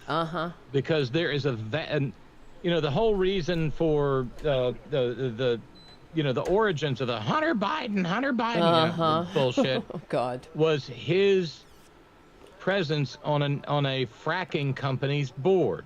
Okay. I remember when it was first announced, I was like, shit, no, we don't need to be, no, this doesn't need to be happening. This will blow up in our faces. Not because Hunter Biden, but because fracking is a terrible thing to do to a country and a planet. But all this business about the United States demanding the half of their mineral wealth profits in perpetuity. I know, it's so disgusting. Well, so consider why we might want that so badly from Mother Russia. If the United States gets half of that mineral wealth, then in turn the United States can hire Russian firms to extract, frack the gas, okay? And suddenly it makes ever so much more sense, doesn't it? Right, sure, it does. When you look at it through... Who was the guy? Burisma. Burisma. And his first impeachment was with Burisma, trying to shake down Ukraine for dirt on Hunter Biden that wasn't there. This is just one long, ongoing criminal enterprise. Right. Is Mark still on the phone, by the way? So did he hang up? Yeah, I'm still. I don't want to make you feel funny or whatever. We're not ignoring you. Mark, I just got a note from Jude. She said, I always hold Mark in his wisdom and hand of grace. He responded to a call years ago I offered on the horn, a piercing moment of sorrow with respect to a grandson of mine, a young soul, little boy of color who had a gun. His words, forgive, I can't fully recall. Yet when I told his words to my 18-year-old grandson, he let go of that gun. We never know the lives we touch on this program. I think back to Mr. Stress. I know, Mark, you remember Mr. Stress, and the night that he had a stroke. Of course. The night that he had a stroke on air. Who? And this a listener to the program. Oh my God! He had a stroke on air, and members of the community ran to him. Oh my God. And got him care and saved his life, and he lived for a couple of more years. Wow, that's incredible. Yeah. I mean, that's part of what makes this all so special. Wow. Yeah. I mean, this isn't some entertainment. Yeah. As I often say, this is a community that cares about each other, and takes care of each other. Mark, it's awfully good to hear from you. I haven't talked to you in quite a while. Are you doing okay? Yes, Robyn. Thank you for asking. I've just had I went ahead and pulled the pin on my pension and Social Security, and both lights came on. So I immediately became the stay-at-home chauffeur grandfather. Oh, that's so sweet. That's great. And been feeding a small army, depending on what day of the week it was, how big it gets. But kind of being a surrogate father, but not claiming the title. But I will make fatherly advice. But I also remind the grandchild that I'm maybe talking with it. I am not your father, but I love you. I care about you, and it's just advice. But yeah, so yeah, it's been exciting, Robyn. And all the things going on, I'm actually contemplating going to the march in D.C. on the 14th. Oh wow. Yeah, I went to Obama's first inauguration. I stayed at Quantico. They said, I called a hotel in Quantico, Virginia, a civilian hotel. I knew, as Marines would say, they're out in town, and figured it was a couple $100 a night. I went, shit, that's expensive. And they said, well, why don't you call the hotel at Quantico? I said, hotel at Quantico? They go, yeah, because they got a hotel. In any case, yeah, it was like $65, and in the room, I mean, it was nice as any apartment that you would find. It was quiet, and so I got up like at 3:30 in the morning, shit, showered, and shaved, and I'm heading to D.C. in my truck. People here in Ocala, they knew that I was going on a radio station, that I was heading there. They go, oh, where are you going to park? I'm like, bro, I don't give a shit. I'm not worried about it. I'll find a parking spot, and of course I do. I always do. It's a matter of mindset. But so I get on the elevator, and I hear some people come down the hall, and I held the door open for them. And I'm wearing my Union Carhartt jacket, and I have my turtleneck on. I'm dressed for cold weather, and I brought my hard hat and a ball cap and stuff. And I held the door open, and it was the color guard for the U.S. Coast Guard. They were staying at the same hotel, and they were all as big as me or bigger. They were stronger. They were 4 or 5 guys, a Latino, a black Coast Guardsman, a white Coast Guardsman. But they were so nice, and they had such great attitude, and they looked so wonderful. And I kept thanking them for representing the whole country. I didn't realize you were there at that time, Mark. Odd little intersections of history. I was there that night as well, and that was one of the coldest days of my entire life. Yeah, I know. Jesus I God.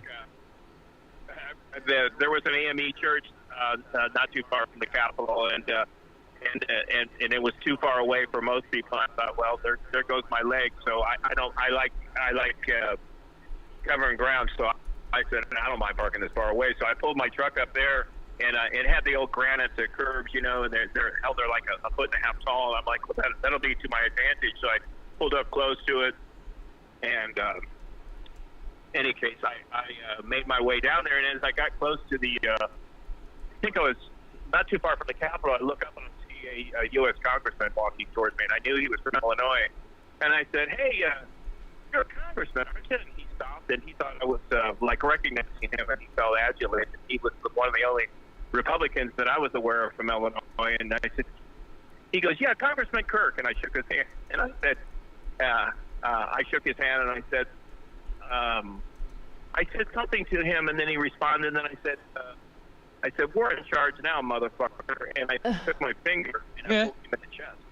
Yeah, and I said, don't forget that. And he went home and had a stroke. And I'm like, I'm supposed to feel sorry for you. I mean, I didn't assault him in my mind, but technically it was considered an assault. But no, actually, it would be a battery, Mark. But yeah, that's what it was. But they put a couple guys surveillance on me, and they stuck around me with the crowd. And by the time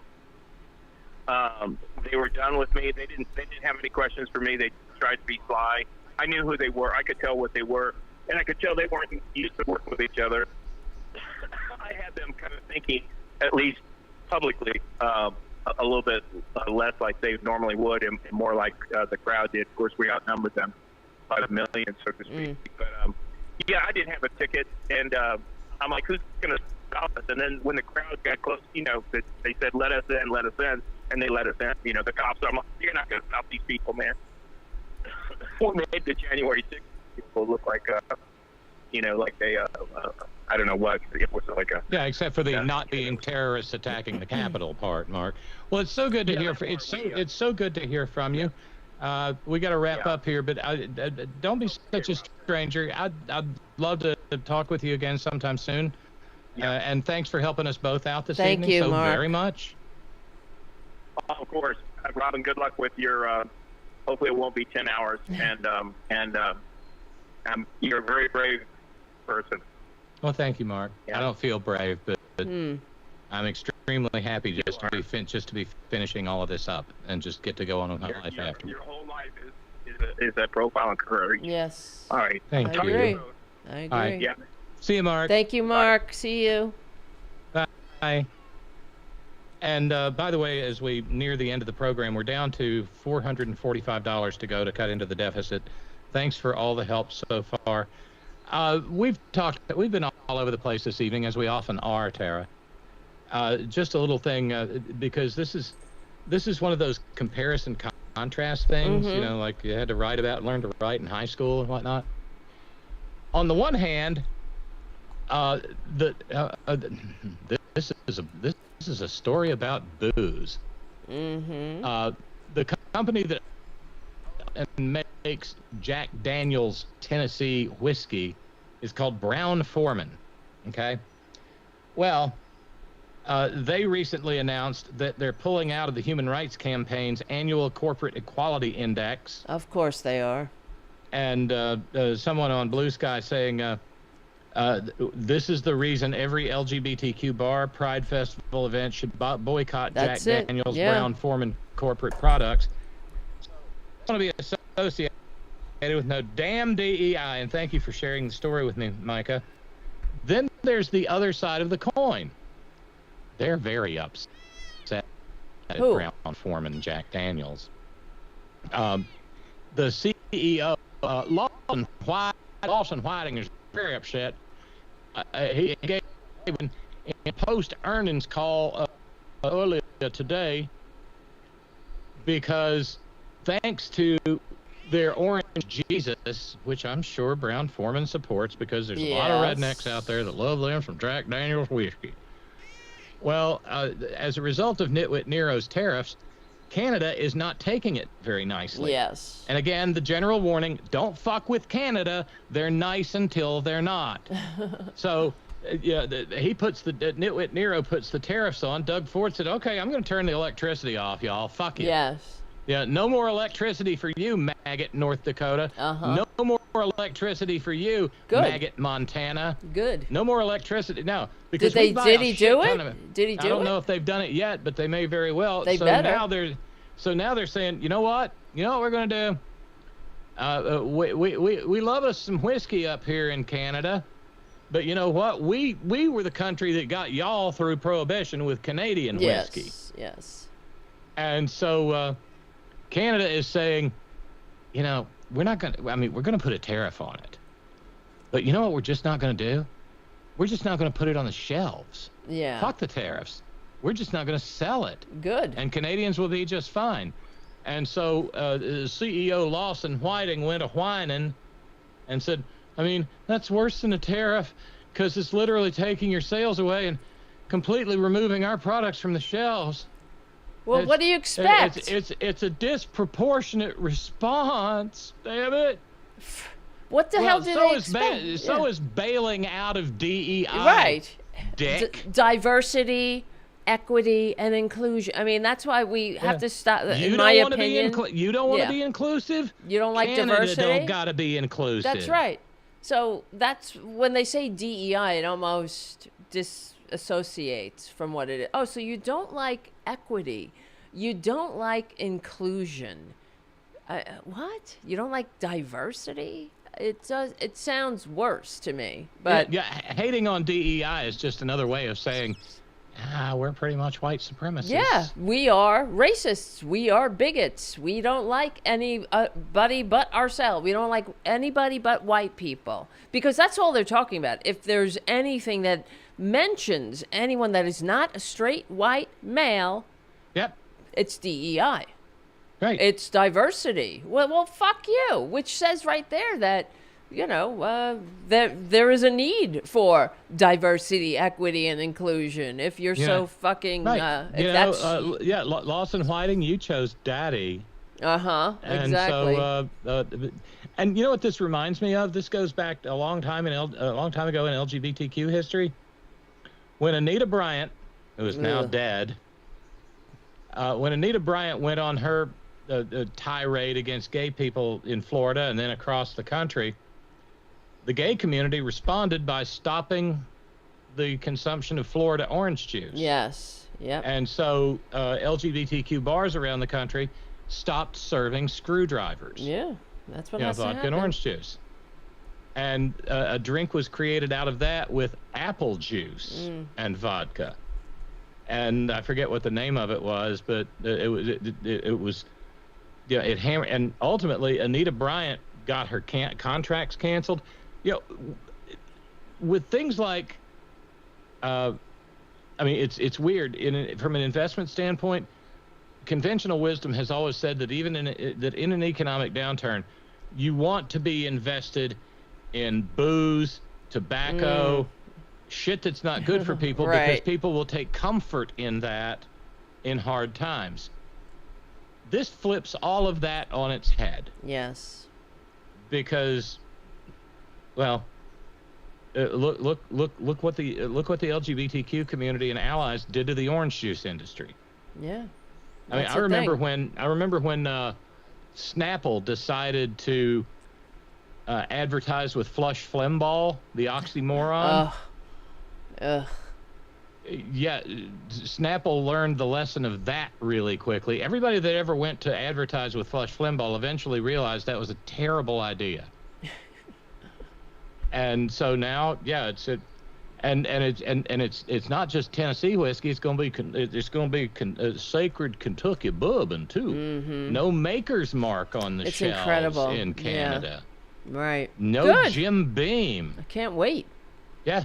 I can't wait. I hope And by I the hope way, it hurts. no Florida orange juice. Poor orange juice keeps taking it in the shorts. Right. But yeah, good. I hope it hurts. Yeah, me I hope too. it hurts real fucking bad. I don't feel unpatriotic for rooting against these predatory corporations that get down on their knees and suck the orange toe. These pricks, these cowards. That's what's so shocking. How quickly they all fell to their knees. For what? For what? But Krupps did it in the 1930s. Right. I don't know when the last time you were in an elevator was, but a lot of the elevators in this country now say Tyson Krupp. But Krupps bent the knee to Hitler. Wow. And were almost entirely destroyed during the Second World War. Wow. And spent a lot of time coming back. Well, that's what has to happen here, I think. Yeah. Yeah, for real. And then this, just kind of hitting some high points. The CDC is in a panic. Whalehead dead bear brainworm lost his spokes creep the other day. Oh, what happened? Yeah, after Baba said some really stupid things about measles. Oh my God. A couple of days later, on Friday, he said that shit on Wednesday, and on Friday his spokes creep said, "Out of here, just out of here." Because he doesn't want to be responsible for the death and of course the babies. CDC. Yeah, the CDC is under the Department of Health and Human Services, and of course a lot of people have been ditched from the see, by Leon Scum and Yep. Tangerine Fucker. Tiberius. And so the Associated Press reported a message seen by the AP was sent with the subject line, "Read this email immediately." And the body of the email said, after further review and consideration, we've rescinded your termination notice and you're What? clear to return to work Oh, on fuck Wednesday. You you. should return to duty under your previous work schedule. We apologize for any Who's this disruption this to? may have caused. This was an email that was sent to hundreds of fired CDC employees. Wow. They should all, I mean, I know people need a job, really, but that's the disrespect. The fuck you. These horrible people.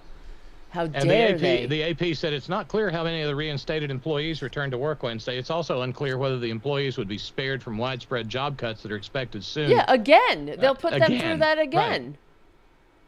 It's true. They have no fucking respect for them, clearly. You know, they this- dumped bird flu experts from the U.S. Department of Agriculture. Then there's those nuclear safety workers. They were like, please come back. Right. Because this is... People at the FDA in charge of food safety and medical devices. But they Yeah. all There's that cheered pump Elon again. Musk. What do you mean? They Yeah. all... Anyone not approve of him? Right? They all cheered good little North Jesus Korean Christ, generals. The maggot administration actually fired the locksmith whose job was rescuing visitors to Yosemite Uh-huh. who had locked themselves in the potty. Right. Yep. And, I mean, that's what's so disgusting. Everything is disgusting. But the fact that we were talking about this on my show on Friday, everything sucks. They all suck, right? But that they are trashing our national parks, too. It's like insult on top of injury.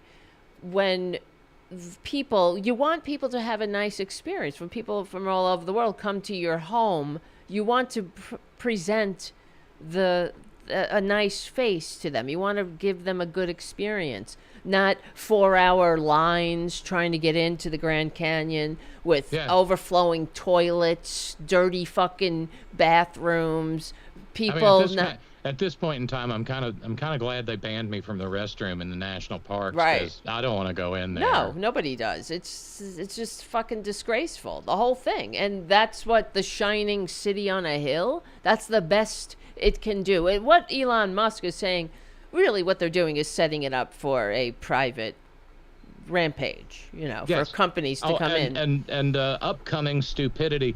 And I wanted to mention, Stephen New York calculated from his first full day in office, the 53 days that Hitler took to completely destroy German democracy in 1933. That 53-day mark again is the Ides of March, Tara. Okay. March yes. the 15th. Uh-huh. And of course, March the 14th is the drop-dead date for a budget fix.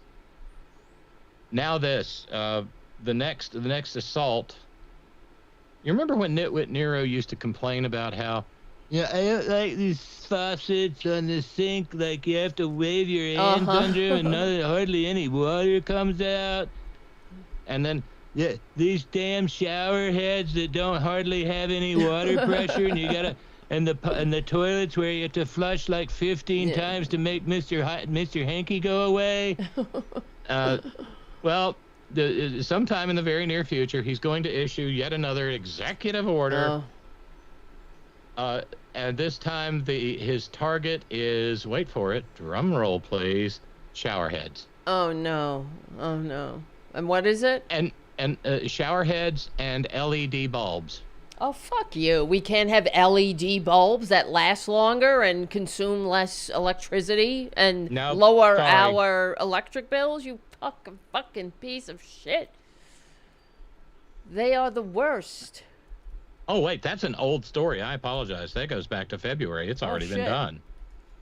Well, they also, I don't know if you saw this, they disconnected all of the electric chargers for electric vehicles on federal property, even though they were already set up and running. Yeah. Like without any fucking problems. These pieces of shit disconnected them Yes.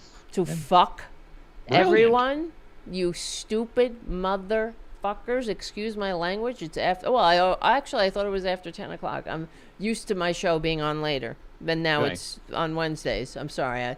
I shouldn't be cursing this much. No, at go at right 8 ahead. o'clock. I mean, it's fine. It's certainly fine on my air. It's so, just yeah. so. Don't hide your light under a bushel. But I didn't hear that on any corporate media outlet. Nothing. That's why I'm so sick of it. We're in this boat. I'm sorry. I go on about it. I know. About the And- corporate media, but that's why we're here, people. I'm sorry. And then there's Kingsley Wilson, a maggot you've never heard of. Kingsley Wilson is the Deputy Press Secretary for the Department of Defense. He has not been fired, but the Jewish Insider had a story that he has a predilection for posting anti-Semitic rants on social media because, of course, he's also big into other forms of bigotry, not to mention conspiracy theories. He used to be an aide to, because, of course, Russell Vogt. Oh, okay. Who is, the author of Project 2025.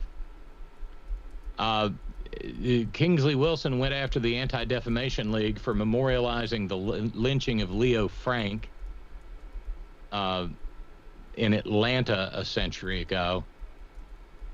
Kingsley Wilson said, Leo Frank raped and murdered a 13-year-old girl. He also tried to frame a black man for his crime. The ADL is despicable. And he's a big fan of the Great Replacement theory. He's into Christian nationalism. He referred to Robert E. Lee as one of the greatest Americans to ever live. Wow. Oh, a loser, a traitor. He has praised the Alternative for Deutschland party. And that's why the new Nazis. Yeah, that's why that this country, another of our big problems is being too nice to conservatives.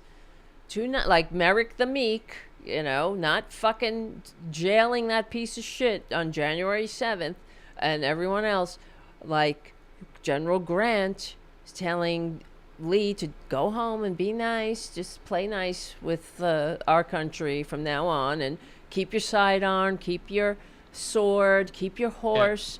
He should have. I apologize. I have been misgendering Kingsley Wilson by referring to him as a he. Right. She's a she. Oh, really? I thought you were that, like that. No. She said that Lindsey Graham should be deported and shipped to the front lines of the Ukraine war. Oh God, she's terrible. You know what? I bet she's one of the people in those videos, the training videos that Project 2025 put out.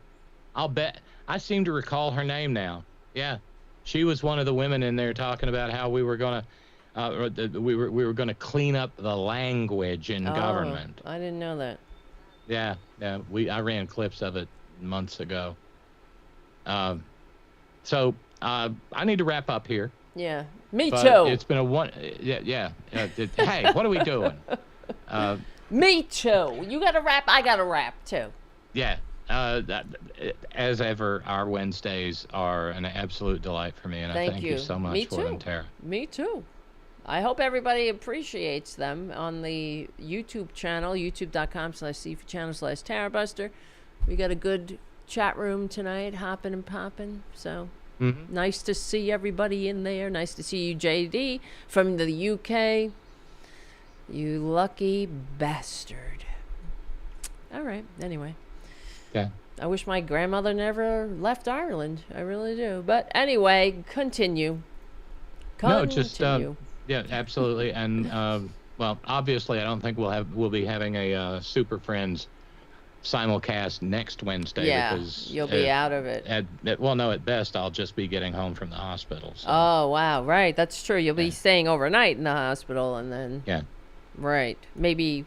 Did they say how long you will be in the hospital? Yeah, overnight. Just overnight. Oh yeah, wow. Assuming everything goes well. Mm-hmm. And I'll get nice and awake and everything, and then right. Well, you want to They'll probably tell me I can't leave until I pee. True. Because that's how they are. Yes. Or poop. You might have to poop. I mean, it's been known to happen. Has it happened? Yeah, Okay. I mean, you know the line from that line from the bad lip reading people. Everybody poops, and if they don't, they're an android and must be destroyed. But no, I so agree. but maybe, you know, fingers crossed that 2 weeks from tonight we'll be back at it. Yes. Okay. Wait, We'll see how it goes. Well, we'll probably do it without video because nobody wants to see what I'm going to be You looking never like know. for a while. When, you know, you just got to see. Yeah. You got to But- see how you feel. Yeah. Me with my cone of shame and everything. Love you, dear. So you don't take care. lick yourself. All right. Right, They're yeah, putting I mean, you in a 'cause- cone. Yeah, because I'm prone to doing that. That's like my little Ray Ray. He's in a cone right now. He had a. What'd he his- do? Well, he had like his paws were very rough. I don't know why. And they say probably allergies. He started licking them, and I noticed he was licking them, but then they were bleeding. So he, not every paw, but he had broken the skin on one of them, and it wasn't healing, and so he had to be put in a cone. And he's on some cream and a little painkiller. Oh, that's gotta make it. But can you imagine being in a cone of shame? It would. I It would, know. you know. And you it can't would be scratch, or you crazy-making. can't. Yes, Yeah. no. You can't do the one thing. A Yeah. couple of days ago, I was in Beckley and I went to the post office box, and I didn't know who had done it at the time, but I know now it was our dear friend Kat in Ohio. She sent 2 ginormous bags of begging strips to the golden one, and a new chew toy. Oh my. And I've never seen him behave this way. He was so happy. Oh my God. That's And wonderful. it just brought tears to our eyes watching, because he gets the bacon strips, but Kat sent along a bag of like peanut butter bacon flavored Oh wow. chew sticks. That's like everything they love. Oh God, I think there's crack in these things, because I took him out and he was like, oh, give me one, gotta have one, give me one, quick, auntie, please give me one.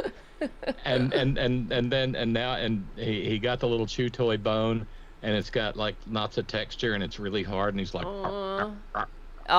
It gives, that's great. Oh, I want pictures. it was just delightful. In fact, we were talking. We're gonna take pictures of him with his bags of bacon strips and You gotta. his bone.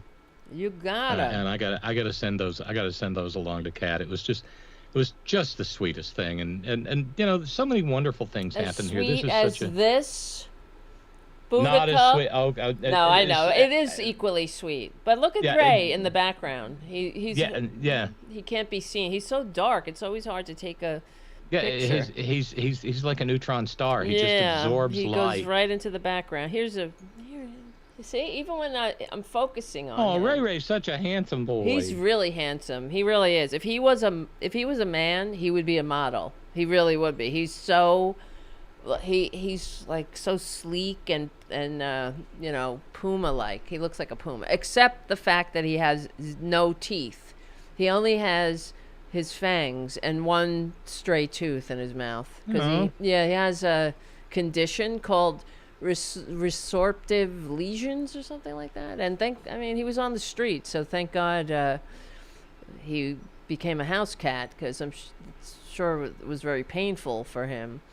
He lost some teeth. I had to have some teeth pulled when he was younger. I had to have about that is the golden one. So cute. Oh, Beautiful. He's the best boy in the world. Oh, and when here in a few minutes, when I walk through the door back into the mansion, he'll start whining and crying because he hears his auntie. Aw. Well, what about this? What about this picture? See who that is? Everybody? Oops. Oh. It's Spooky. Yes, that's Spooky. That's Spookarookie. Spookarookie in his little house. Wait, let me show. Must be a picture of here's Spooky and Booty. Can't stand the cuteness. I'm gonna have to go and snort a line of metformin now. So sweet. Here's Spooky enjoying some leaves. Oh, and Spooky's tough. He's a good boy. Yeah. See him? He has his his little house. Yeah. You hear that's Tara Jr. I don't know if you can hear him. Yes. He's sitting here. And here's this is the Golden One's profile photo. This is terrible on radio, but it's great on video. I know, right? Yeah, that's why you got to come over to the video. YouTube. This is his modeling headshot. Oh wow, he's beautiful. That's a good shot. He's a big boy too. Anyway, I got to get out of Wait, here. You got to get out of here. What about this one? What about that? Oh no, yes, yeah. Paint me like one of your French cats, Jack. That's what it looks like. Yes. She always does that. She rolls on her back. She's a good girl. All right. I think I'll keep her. All right, my friend. I think they're going to keep you. Thank you. Love you. Love you too. Don't forget, hang up with me. Right. That's what I'm trying to do. You're right. Thank you so much. I'll talk to you later. Much love. Let me end it here. Maybe that won't screw you up. No, it'll be that way. fine. It's just I'll just hang up on the Skype. See you very soon. Bye-bye. Later, bye.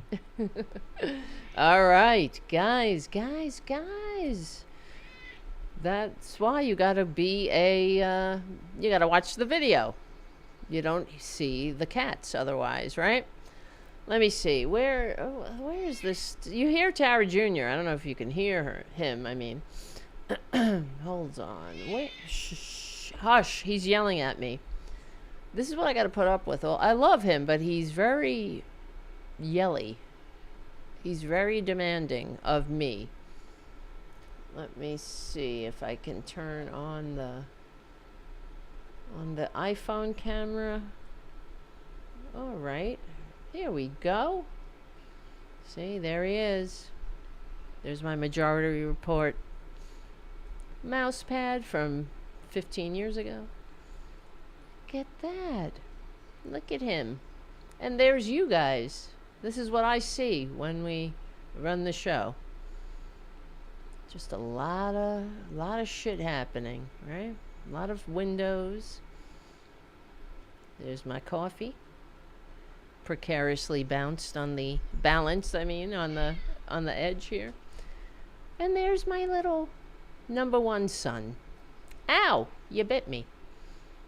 You bit me. That's not nice. Number one son. Not very nice, kiddo. All right, my friend. I know, everybody. You can hear the producer. Now you can see the producer. Look how he is. Look how producing he is. He's a producer. Oh, shit. He just knocked the keyboard over. Oh, brother. All right, guys. It's about time. I gotta go. I gotta get out of here. Oh, my goodness. Shit is coming apart at the seams.